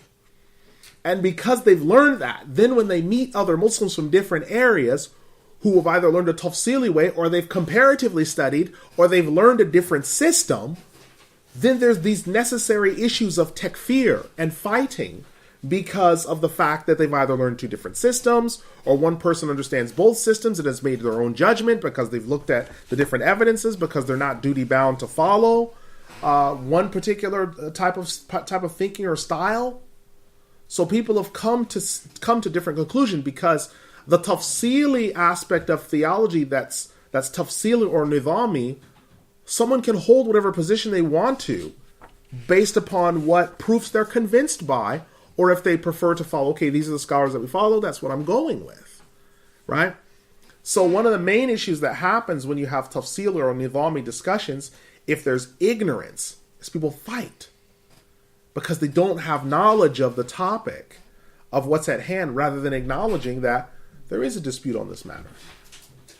Okay, I have my position, and he has his position, right? You don't hear me saying that the people that believe that the flood was local or kuffar. Because I recognize that there's a difference of opinion. Now, they're in the minority, I will say that. The overwhelming majority of scholars understand that the flood was global. You don't hear me saying that the people that believe that that the creation of the earth's days, the days of the creation, were 24-hour intervals. Because there is a small minority of people who believe that. Ibn Al-Jawzi, that's his position. He doesn't say that in the Tafsir, but that is his position. That the creation was 24-hour days. He said, I know that the majority, the overwhelming dominant majority is this, but my position is the creation of the earth were 6 24-hour interval literal days like we understand. I believe that. That was his position. Now, obviously, we've been studying this man's tafsir, and he hasn't mentioned this here. Why? Because it's not a point to argue and discuss here. That's in the other books he discussed those matters on. His job here is he's just giving us pure data, raw information. He's not arguing with us.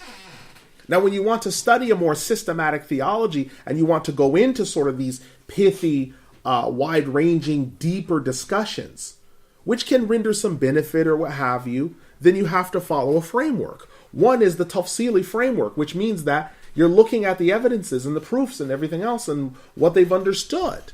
This is what the understanding is. Your first order of business is, did the first 3 generations already have a jamhur or consensus on this matter? If they did, I'm not worried either way about anything else.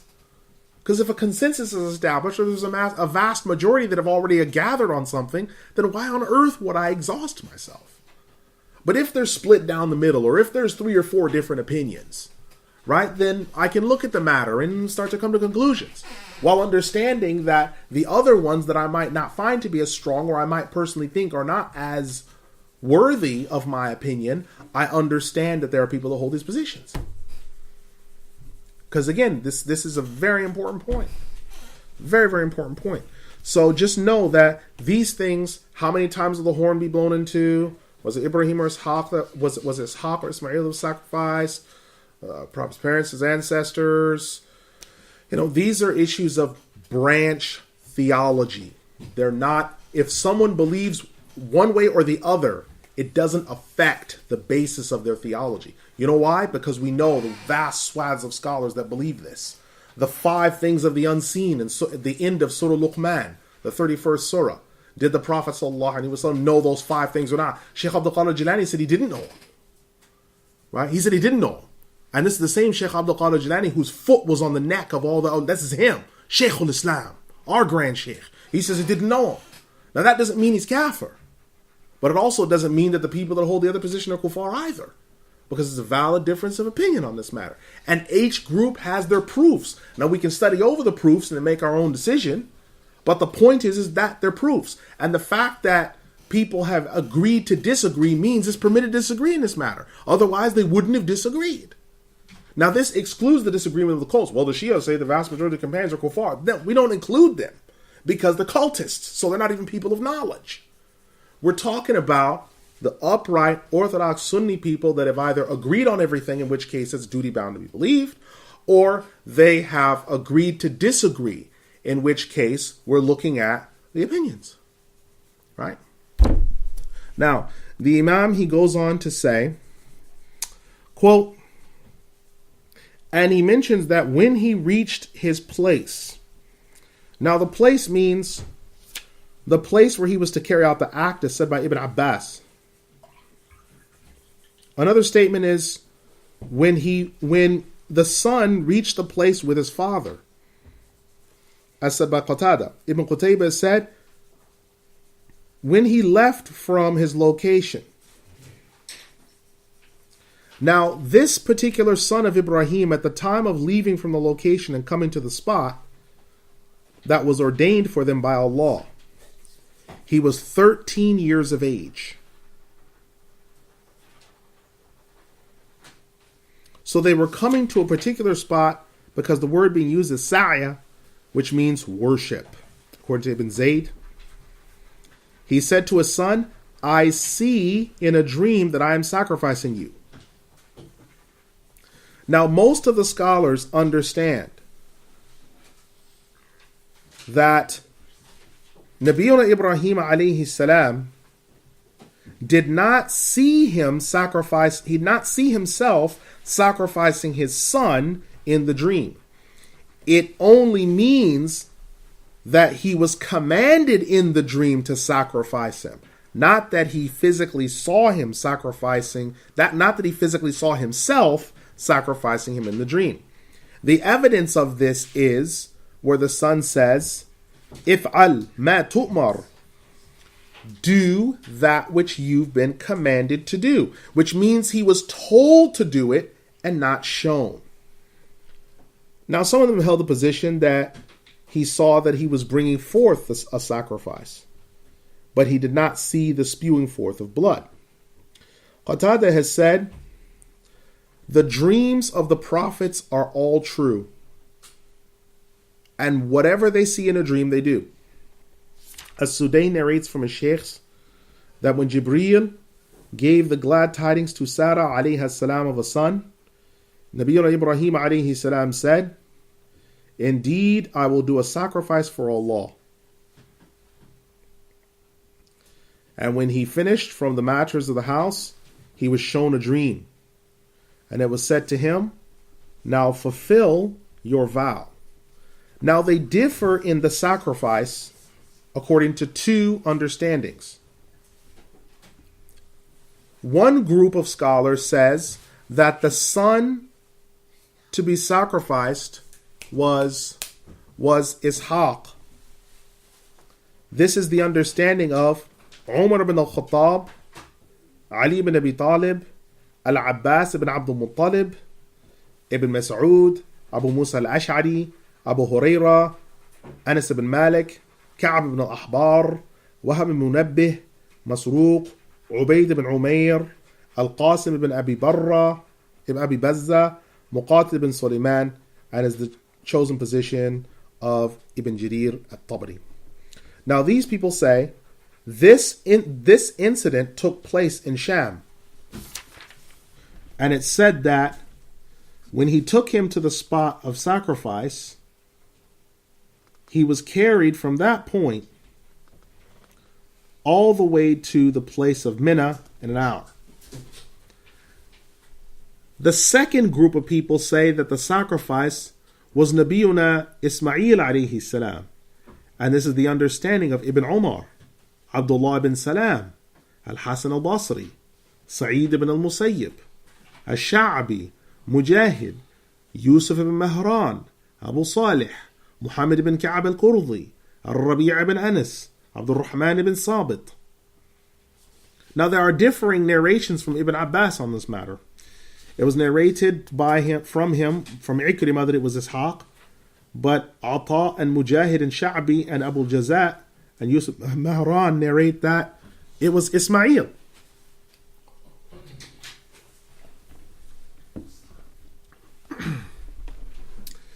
Sa'id ibn Jubayr narrates the same two opinions from him. And Sa'id ibn Jubayr and Ikrimah and Az-Zuhri and Qatada and As-Sudai also narrate two opinions. Imam Ahmad rahimahullah has mentioned both opinions from Ibn Abbas that have been given. Now each group of the two has its proof. This is not the place to discuss all of that. However, our understanding is to help the first opinion. Now, the people of knowledge and of Sirah and of Tafsir say that Ibrahim, when he wanted to sacrifice his son, he said to him, "Go out and we will prepare a sacrifice for Allah." So he took a knife and rope and he went out. Then when they came between the mountains, his young boy said to him, "Father, where is your sacrifice?" He said, "Oh, my dear son, I've seen in a dream that I am to sacrifice you." And he said to him, "Then bound my place so that I don't turn away." Bound my place so that I don't turn away. And keep my clothes tucked in so that none of my nakedness becomes exposed, and that when my blood spills, it doesn't make a mess. I do not want my mother to see my condition so that she might mourn. Raise the knife quickly and bring it down on my throat.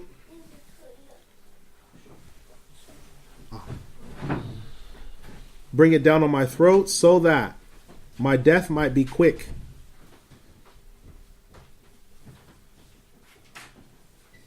When you go to my mother, then convey upon her salam from me. So Nabi Ibrahim alayhi salam, he kissed his son and he wept. And he said, "Yes. Yes, my little son, may it be the case that I carry out the command of Allah." Then he brought the knife and he ran it over his throat, but it didn't cut anything. Mujahid said, when he ran it across his throat, the knife cut nothing. And he said, "What's wrong? What's going on here?" And he pulled it back. And he said, "I seek to obey." But Allah caused it when it went on his throat to be as soft and smooth like copper to where it had no effect. And by the command of Allah, it could not cut the throat. Allah knew the truthfulness and submission to his command. So he called out, "Ibrahim, the dream that you have seen has been fulfilled. there is a sacrifice in place of your son. So Nabiyyuna Ibrahim alayhi salam looked, and Jibreel had with him a small pale ram. فَانظُرْ مَاذَا تَرَى. So when he said, look at what you see, he only said this so that he might carry out the command of Allah.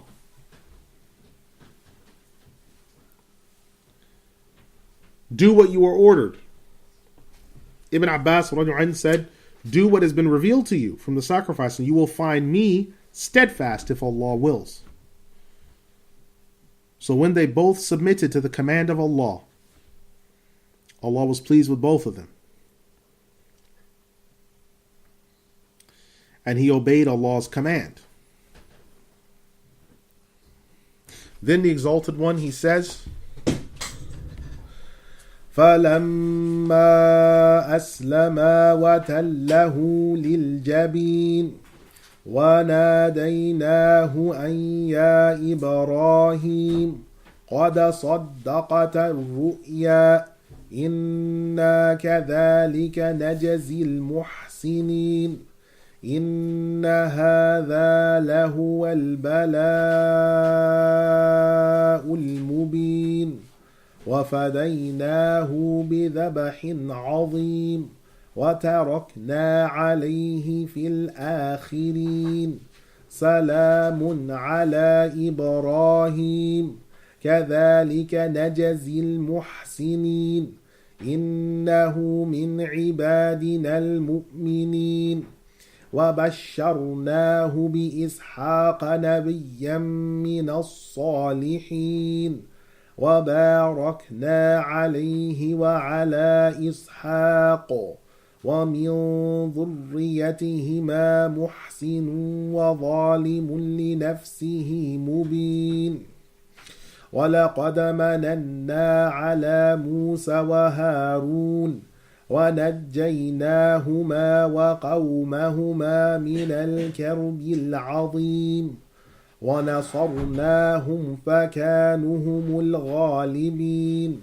وَآتَيْنَاهُمَا الْكِتَابَ الْمُسْتَبِينَ وَهَدَيْنَاهُمَا الصِّرَاطَ الْمُسْتَقِيمَ وَتَرَكْنَا عَلَيْهِمَا فِي الْآخِرِينَ سَلَامٌ عَلَى مُوسَى وَهَارُونَ إِنَّا كَذَلِكَ نَجْزِي الْمُحْسِنِينَ إِنَّهُمَا مِنْ عِبَادِنَا الْمُؤْمِنِينَ وَإِنَّ إِلْيَاسَ لَمِنَ الْمُرْسَلِينَ إِذْ قَالَ لِقَوْمِهِ أَلَا تَتَّقُونَ أَتَدْعُونَ بَعْلًا وَتَذَرُونَ أَحْسَنَ الْخَالِقِينَ اللَّهَ رَبَّكُمْ وَرَبَّ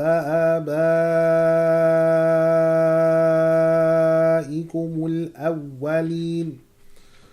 Whereas when they both submitted to the plan that they had been given, we called out to him, Ibrahim, already the vision has been fulfilled in truth of what you've seen. Indeed, likewise we reward the good, we reward the excellent ones. Indeed, that was a clear test. And we ransomed him with a great sacrifice. And we left a sign of this of the nations after. Peace be upon Ibrahim. Likewise, we give glad tidings to the excellent ones. Indeed, he was from our believing slaves. And we gave him glad tidings of Ishaq, a prophet from the pious ones. And we gave blessings upon him and upon Ishaq.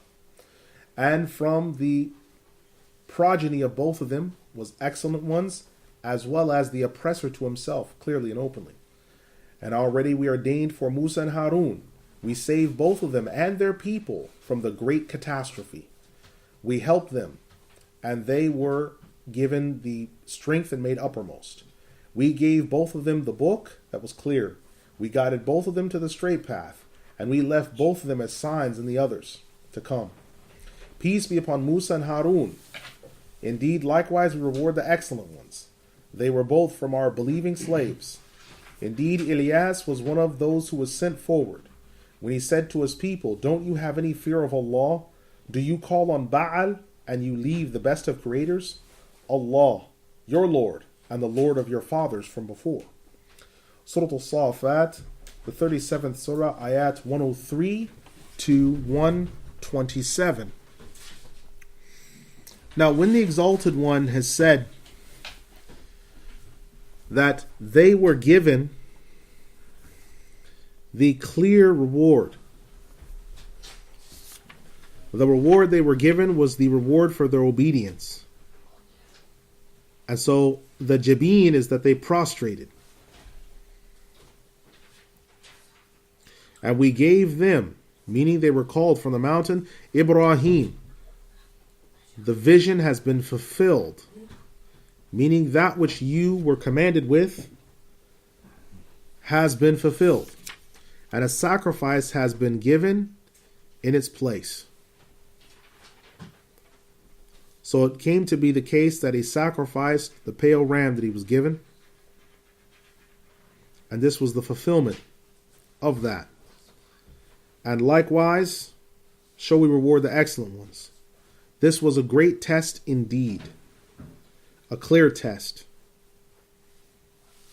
And so this is an evidence that a sacrifice was pardoned in place of another one. And we gave them the clear sacrifice that was open. So it was a ram, a horned ram, that before its time, some 40 days before its season, was given over.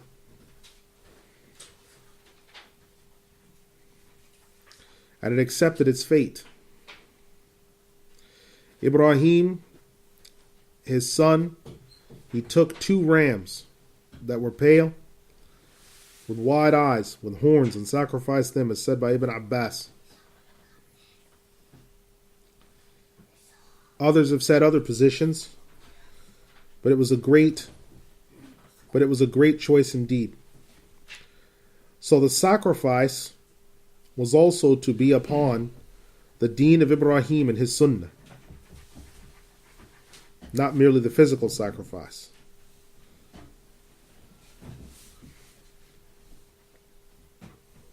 And we left them as a sign. Now this same refrain was used in Surah As-Saafaat, ayah 78. And we gave him glad tidings of Ishaq. Now whoever said that Ishaq was the sacrifice, then he would say, Ibrahim was given glad tidings of the prophethood of Ishaq. And Ishaq was rewarded for his patience. And this is the statement of Ibn Abbas in the narration of Ikrimah. And the same thing was said by Qatada and As-Sudai. But whoever says that the sacrifice is Ismail, then he would say, look, Allah has already told him that he would have a prophet as a son after this, as a reward for his obedience and his patience. So it must be the case that Ismail was the first son, and then a son came after that point. And this is the statement of Sa'id ibn al-Musayyib. And we left upon him a sign and upon Ishaq, meaning of the fact that we would increase their progeny and descendants and their tribes. And there are those from among them who obey Allah and those who oppress themselves. There are those who are believers and those who are unbelievers. And already we gave the tidings of Musa and Harun. We blessed them with the prophethood and saved them from the great catastrophe. The great catastrophe in this sense is referring to, number 1, slavery to the Pharaoh and his tribulation. It's also referring to the flood that killed the Pharaoh and spared them. And we assisted them. Now the assistance being referred to is Musa, Harun, and their people.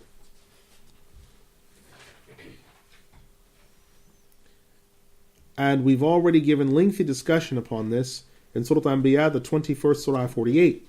Then Allah says, and indeed Ilyas was one of the messengers. So he was one of the prophets of the children of Israel, as said by the vast majority. Now there is another position, a minority position, that states that it was Nabiyuna Idris alayhi salam by another name. And this is the understanding of Ibn Mas'ud, Qatada, and others. When he said to his people, don't you fear Allah?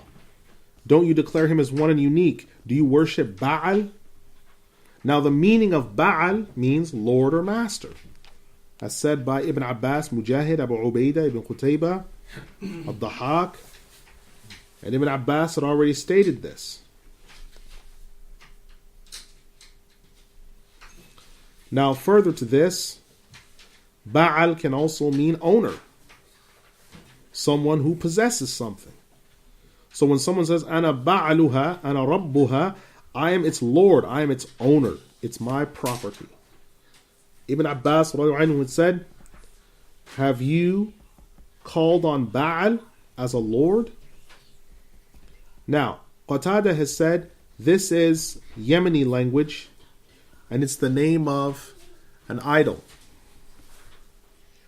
Whereas Ad-Dahak and Ibn Zayd and Ibn Jarir have said that this particular idol, Ba'al, has its origin in Ba'alabak in Lebanon, which is why Ba'alabak was originally referred to as the city of Ba'al. Now this was originally a woman that they would worship, and this was mentioned by Muhammad ibn Ishaq. Allah is your Lord and the Lord of your fathers from before.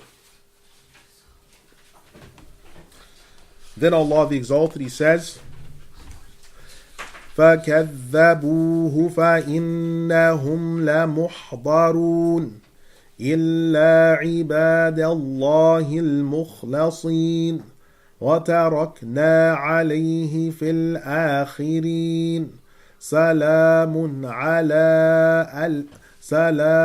على الياسين إنا كذلك نجزي المحسنين إنه من عبادنا المؤمنين وإن لوطا لمن المرسلين إذ نجيناه وأهله أجمعين إلا عجوزا في الغابرين ثم دمرنا الآخرين وإنكم لتمرون عليهم مصبحين وبالليل أفلا تعقلون وإن يونس لمن المرسلين إذ أبق إلى الفلك المشحون فساهم فكان من المدحضين فالتقمه الحوت وهو مليم فلولا إنه كان من المسبحين للبث في بطنه إلى يوم يبعثون فنبذناه بالعراء وهو سقيم وأنبتنا عليه شجرة من يقطين وأرسلناه إلى 100,000 أو يزيدون فآمنوا فمتعناهم إلى حين فاستفتهم ألربك البنات ولهم البنون أم خلقنا الملائكة إناثا وهم شاهدون ألا إنهم من إفكهم ليقولون ولد الله وإنهم لكاذبون أصطفى البنات على البنين. So they denied him, and indeed they are to be brought forward and later punished except the slaves who have been given salvation. And we have left as a sign among them in the later ages, peace be upon the Ilyasin. Indeed, we likewise shall reward the excellent ones. Indeed, he was from our believing slaves. Lut was from the messengers. We saved him and his people altogether, except his elder wife who stayed behind. Then we destroyed all the others that did not heed the message. And you likewise shall come upon them in the morning time and in the night. Don't you reflect? Indeed, Yunus was one of the messengers when he fled and took his place to a boat that was filled with passengers. He went forward with them and was one of those who sailed. But he wound up being swallowed by the great fish, and he was inside. Had it not been that he was among those who remembered Allah, he would have stayed in the belly of that great fish until the day of resurrection. And he was laid low in great longing, and he was in a state of mournfulness. When he was brought back to the shore, he was brought to a tree from Yaqtin. We sent him to a city of 100,000 people or more. So believe, and we shall sustain them until a certain time, because they believe the truth. Now ask them, is it then your Lord has chosen for himself daughters, and they have for them sons? Did we create the angels as females, and they were witness of this? Don't they lie, these people, on what they say? They say that Allah has taken a son, and they lie. They say he has chosen daughters over sons, and they lie again. Surah As-Saafaat, the 37th surah, ayat 127 to 153. Close quote. Just a very quick point. Nineveh is one of the 70 wonders of the ancient world. Nineveh.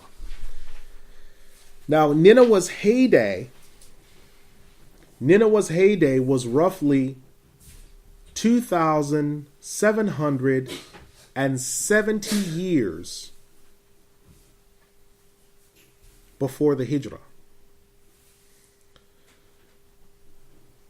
The king over Nineveh was a king whose name was Sennacherib. Sennacherib beautified Nineveh and built what historically has come to be called one of the 7 wonders of the world. Now, I don't know how they've come to choose 7. Sometimes they say 70, sometimes they say 7. But they'll usually mention the Great Pyramid, the Colossus of Rhodes, and then one of them is the Hanging Gardens of Babylon. Now, the Hanging Gardens of Babylon, which were supposed to be these enormous gardens, the like of which the world had never seen, were supposed to stretch from Nineveh to Babel. And it was said that Sennacherib is the one who was responsible for building these up. So it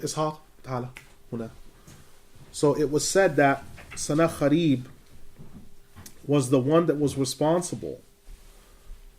And this was done some 2,770 years ago. Now his reign was from 2,765 years ago, 2756 to 2761. Now he had the Hanging Gardens of Babylon, as I mentioned before. Also, the history of Nineveh having 100,000 population or more is something that we only now know through archaeology. This is something that Allah has said. He was sent to a city of 100,000 or more. Now, why would it say or more? Well, because if you include Nineveh by itself, then that's around 100,000 people. But if you include Nineveh itself and Mosul around it, that's more than 100,000. So it depends. So Allah is saying or more, meaning it depends on how you want to do this. So if you include Nineveh by itself, Nineveh, 100,000. Nineveh and the surrounding areas is more than 100,000. Now, there's some great books on this topic I'd recommend to you. One of them is called, the English obviously, because they have a very poor pronunciation, so I have to pronounce it the same way they do.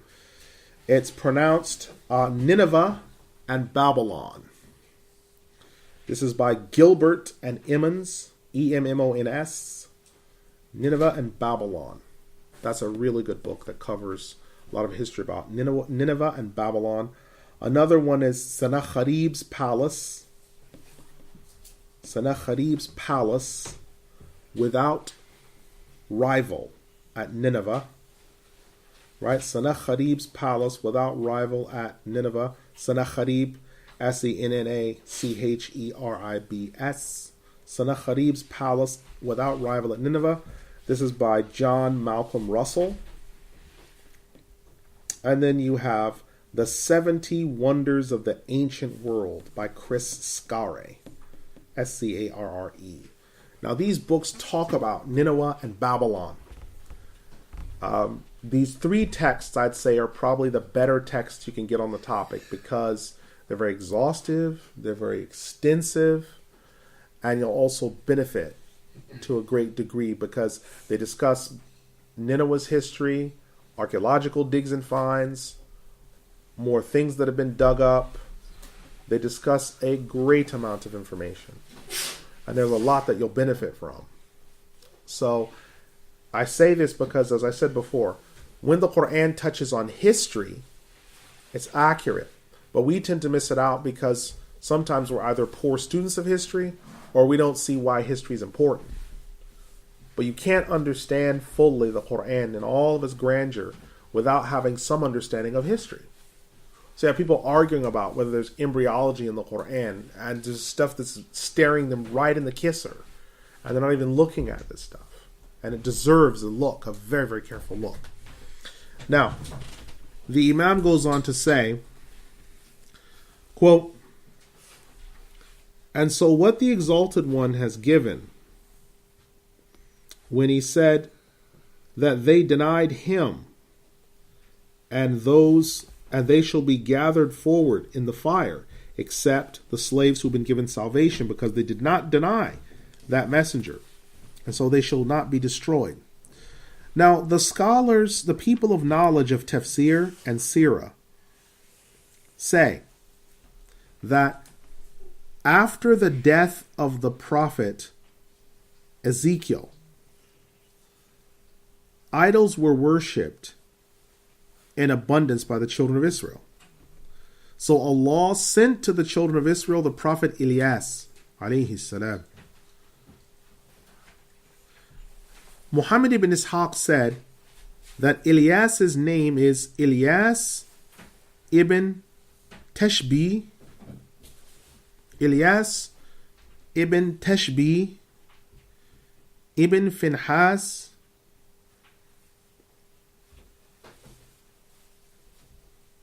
ibn al-Izar ibn Harun ibn Imran, and he called them to the truth, and they didn't listen to him. So because of this, he made dua against them that Allah would withhold the rain, and matters became difficult for them. Nabiyuna Ilyas alayhi salam took refuge away from them, and he said to them one day, "You will be destroyed mightily. The animals will be destroyed, and the trees, on account of your sins. Come out with your idols. Call on them if they can help you, and if they can answer. And the matter will be just as you say. But if you cannot bring these idols out and have them deliver you from your tribulation, then you're on falsehood. And you should flee from those idols. And I will call on Allah, and He will lift the matter from you." They said, "We accept this challenge." They came out with their idols, both their statues and their idolatrous images. And they called and called and called, and there was no answer for them. And they saw their falsehood, and they said, "Now call on Allah for us then." So he called on Allah, and rain was sent down, and their land had great rain and abundance put on it. But they did not withdraw from the idolatry they were upon. So Nabiyuna Ilyas alayhi salam called on his Lord that he might take him up. And so he took him up from among them, and it was said come out one day to this place, and when he comes to you, then you will see the truth. So he came out to that place, and there looked like a chariot of fire, and he came to it and sat upon it, and Allah the Exalted raised him up in a light and in a peal of thunder, and he flew among the angels, and that is the last that we've seen. He was raised to a high place and a high lofty rank.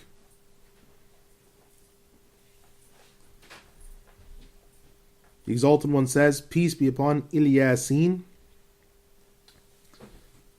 Scholars of commentary say that this is the plural of the name of a prophet and his ummah, particularly the prophet Nabiyuna Ilyas alayhi salam, and it's referring to him.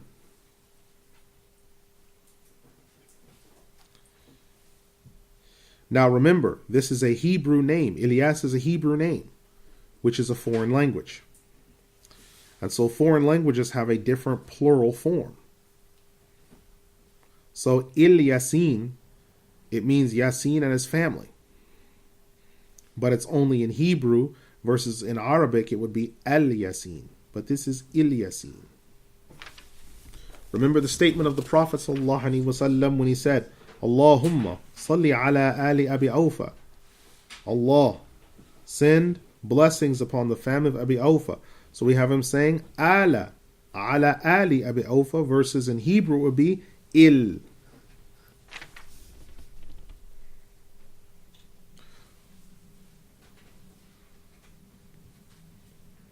And so Ilyas, there are some who have said that Ilyas is Idris,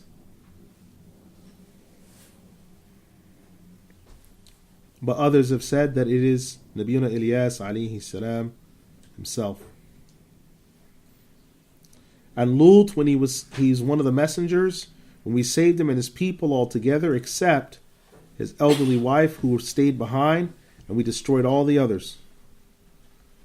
And the same thing shall come upon you. Is the night not near for your destruction? Is the time not nigh? So he was saved from the destruction that was sent upon that town. And likewise, remember, O Muhammad sallallahu alaihi wasallam, how we saved him. Now the tafsir of this and what comes after has been mentioned. And Surah Al-Shu'ara, the 26th Surah, Ayah 171.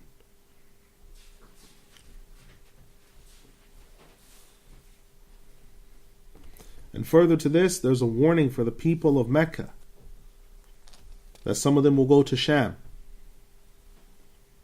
And that if they come to Sham and they come upon the remainders of the remains of the people of Lut, they see them morning and evening. And they're with us until today. And Yunus, when he was sent as one of the messengers, and he took himself away and went away from his people, and he found himself overwhelmed. Now the discussion of this we've already mentioned in Surah Yunus itself, and in Surah Al-Anbiya, the 21st Surah, Ayah 86, according to what's necessary from the ayat that have been mentioned. But we'll mention here a little bit more of this. Abdullah bin Mas'ud radiallahu anhu said, when Nabiyuna Yunus alayhi salam promised his people that punishment would come after 3 days, the people hastened to Allah and sought his forgiveness. But Nabiyuna Yunus alayhi salam, he refrained and stayed away from them, waiting for the punishment. So he left, angry with his people, until he came to people that were at a ship. They recognized him, and they asked him to embark with them. So he rode on the boat, and he was with them. And he said, "Where are you headed to?" And they said, "We don't know." He said, "Well, I know. You have a slave among you who is fleeing on behalf of his Lord. And indeed, by Allah, it shall not be the case that you shall travel, except that eventually you will dump this slave overboard." They said, "We would never do that. You're a prophet of Allah. We would not dump you overboard. We'll never do that." So they set out until the waters became rough and he became close to falling off.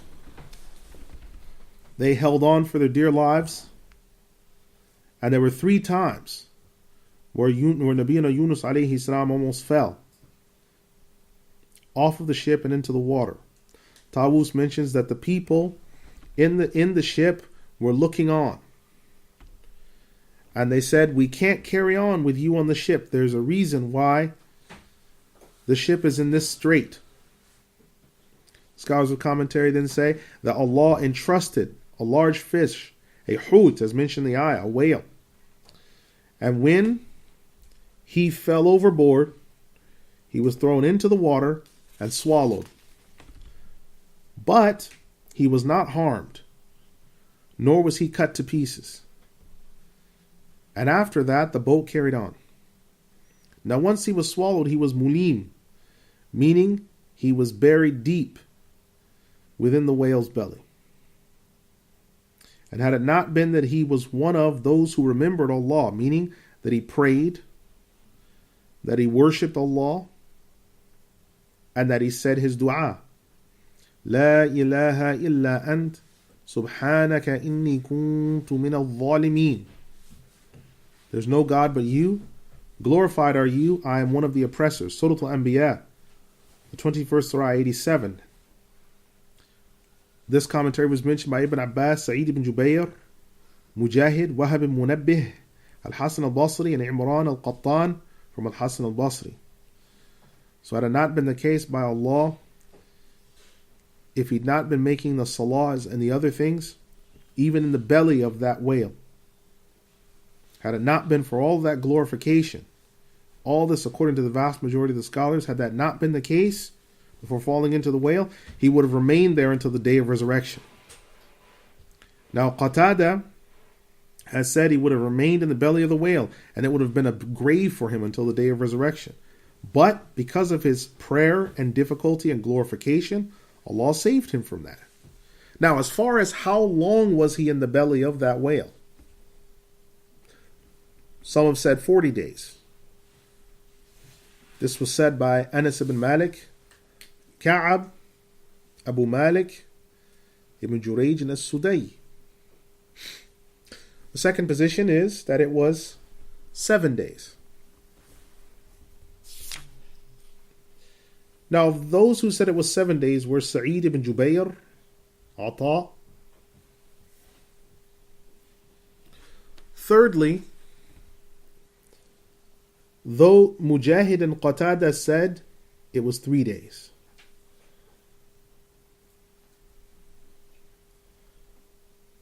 While Ad-Dahhak said it was 20 days. And there was only one group of people, which included a Sha'bi, who said that it was part of a day, which means before the setting of the sun. And we caused him to be brought up on shore, فَنَبَذْنَاهُ بِالْعَرَى, at Ara. Now this is a land in which hardly any trees grow.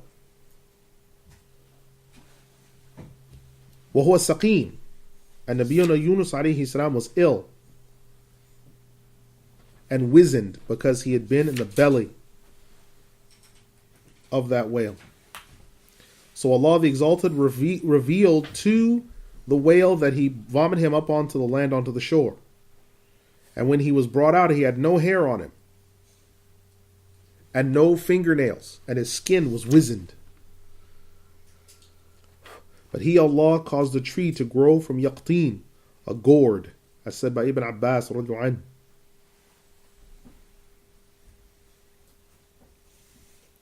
And this particular type of tree was not indigenous to that area.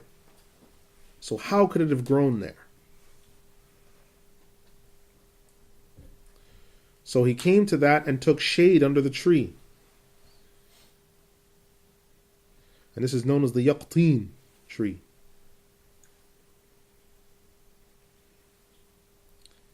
And when he saw the tree and he took shade under it, the tree then dried up and withered.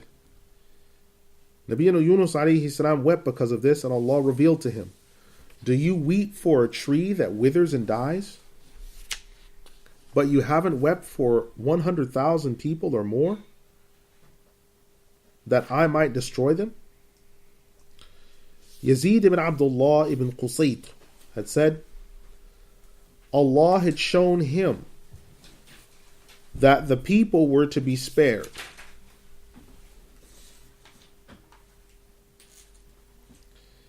And when Nabiyuna Yunus alayhi salam took rest under the tree, after one day and one night, and he drank from the juice of that tree, the flesh on him was repaired, and he returned to his former state of goodness. Now, someone might say, what is the benefit in the tree of yaqteen being grown for him and not someone besides him? The answer is that it came for a specific time, for a specific place, to fulfill Allah's purpose. And Allah put that there and kept the flies and other things away from it by the wind and everything, so that it might serve him. And he was sent to a city of 100,000 or more. Now, was his message before, was he commanded to go to them before he was swallowed by the whale, or after that? There are those who say that it was after, based upon Surah Yunus, ayat 98. This is stated by Ibn Abbas. Some say it was before. And this is the dominant position and the position of the vast majority. This was said by Al-Hasan al-Basri, Mujahid, and it's the most correct. So he was sent to 100,000. But when he came from the belly of the whale and came back to his people, they had increased. Because now it had been incorporated into a larger body around them.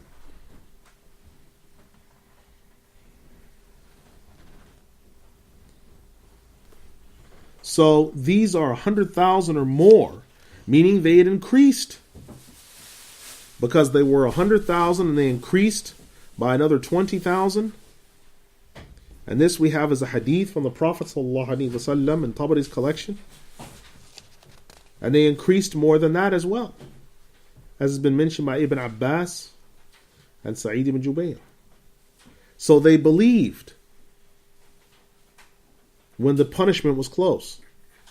They believed as well when Nabiyuna Yunus alayhi salam came to them. And the punishment was averted from them for a time. So ask them, is it not the case that you understand this? Have you declared for your Lord daughters, and they have sons? Meaning, ask the people of Mecca, are they claiming that the angels that Allah has created are daughters? And then they have sons? How can they witness such a thing? They're actually lying. And they say that Allah has given birth to something. They claim the angels are his daughters. This is a lie. They say that he's chosen daughters and left for them sons. This is a lie. They lie because this is falsehood. And it's for this reason, ذُقْ إِنَّكَ أَنْتَ الْعَزِيزُ الْكَرِيمُ. They have to understand the command that Allah has given. How do you judge? Allah the Exalted tells them, how is it the case that they judge in this matter? So he says, مَا لَكُمْ كَيْفَ تَحْكُمُونَ أَفَلَا تَذَكَّرُونَ أَمْ لَكُمْ سُلْطَانٌ مُبِينٌ فَأْتُوا بِكِتَابِكُمْ إِن كُنتُمْ صَادِقِينَ وَجَعَلُوا بَيْنَهُ وَبَيْنَ الْجِنَّةِ نَسَبًا وَلَقَدْ عَلِمَتِ الْجِنَّةُ إِنَّهُمْ لَمُحْضَرُونَ سُبْحَانَ اللَّهِ عَمَّا يَصِفُونَ إِلَّا عِبَادَ اللَّهِ الْمُخْلَصِينَ فَإِنَّكُمْ وَمَا تَعْبُدُونَ ما أنتم عليه بفاتنين إلا من هو صال الجحيم وما منا إلا له مقام معلوم وإنا لنحن الصافون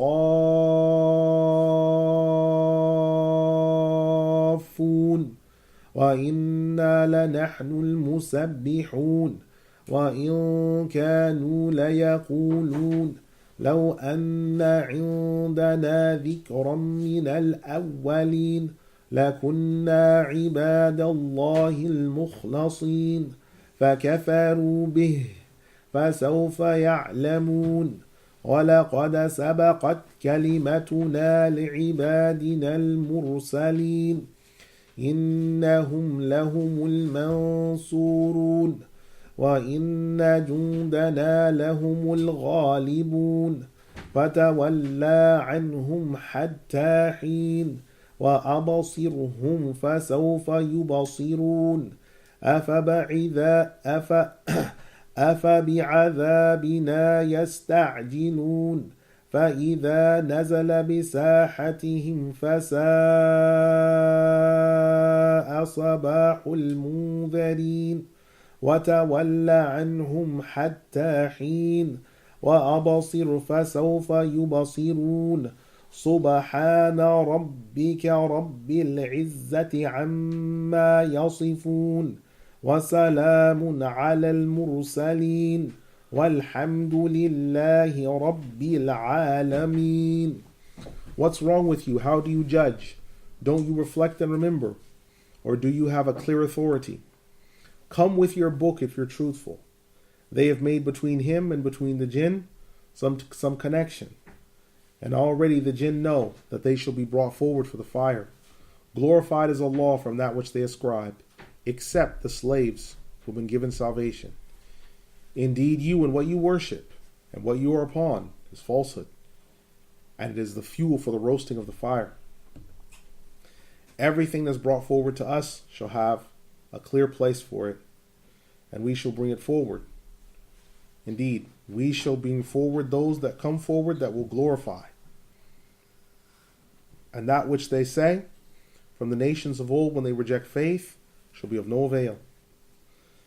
But if only they had had the remembrance, those nations that came before, they would have been righteous slaves. They rejected the truth, but they will know. Already our word has gone forth in front of our slaves that were sent forward, and they were helped by ourselves. Indeed, our army is always victorious over them. But they turned away at that point. But they will come to see and give them the tidings. Are they seeking to have our punishment come upon them all of a sudden?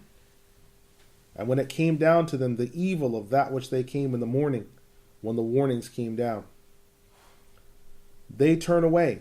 We'll turn away from them until the time comes, and show glad tidings and use insight.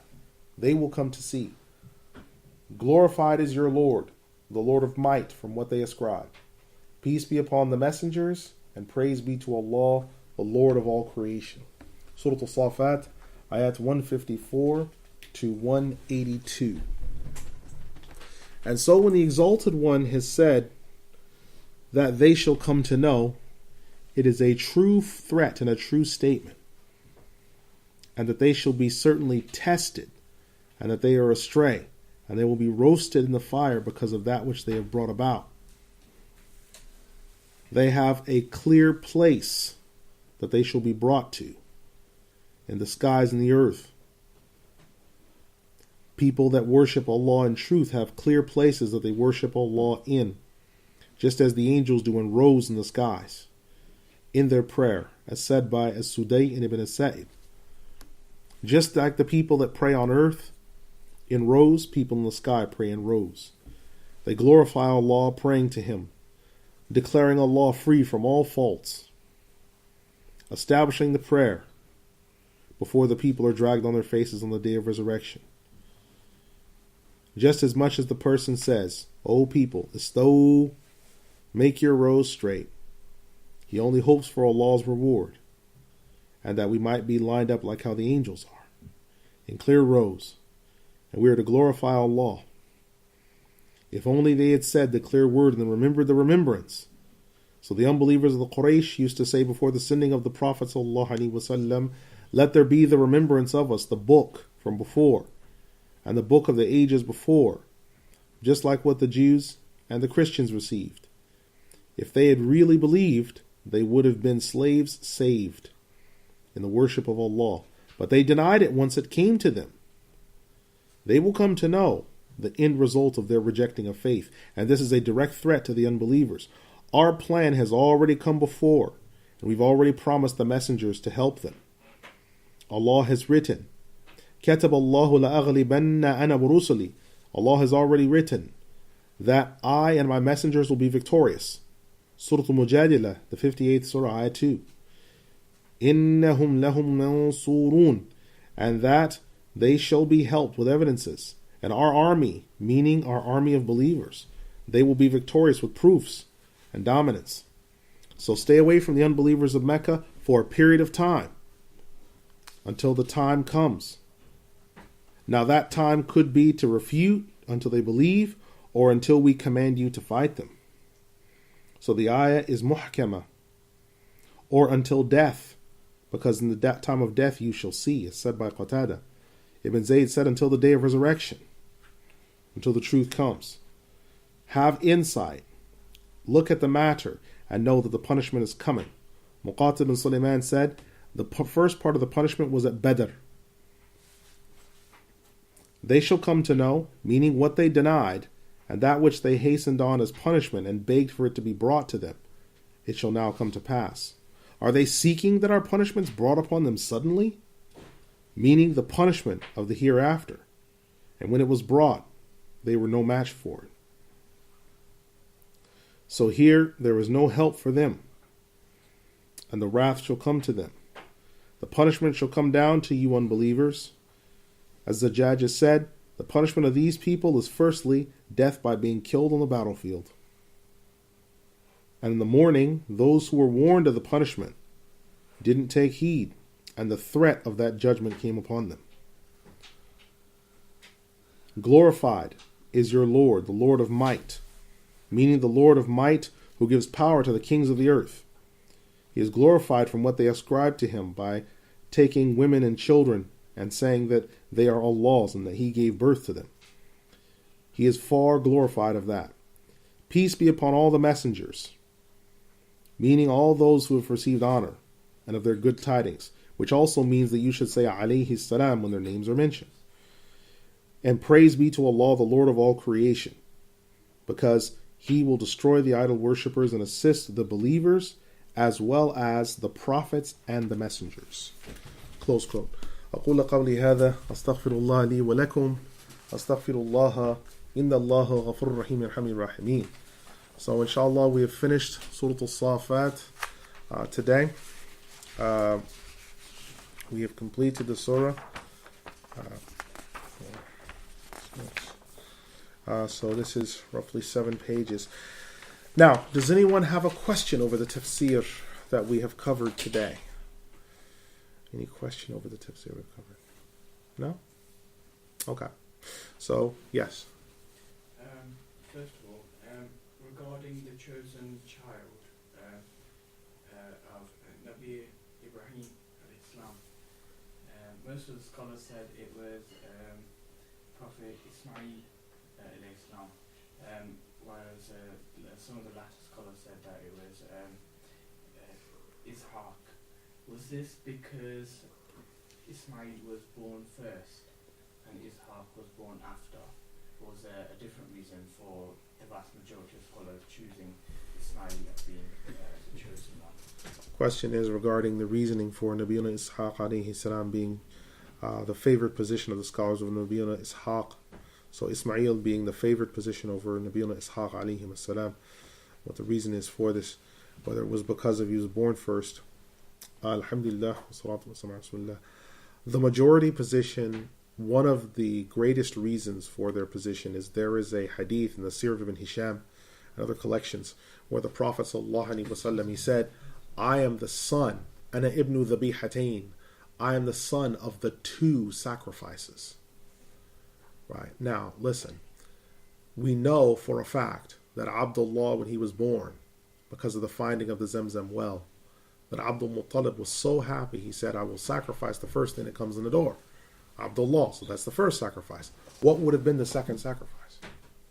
It couldn't have been the Prophet Muhammad sallallahu alaihi wasallam, because there was never any dream or test where he was to be sacrificed. So what could the second sacrifice have been?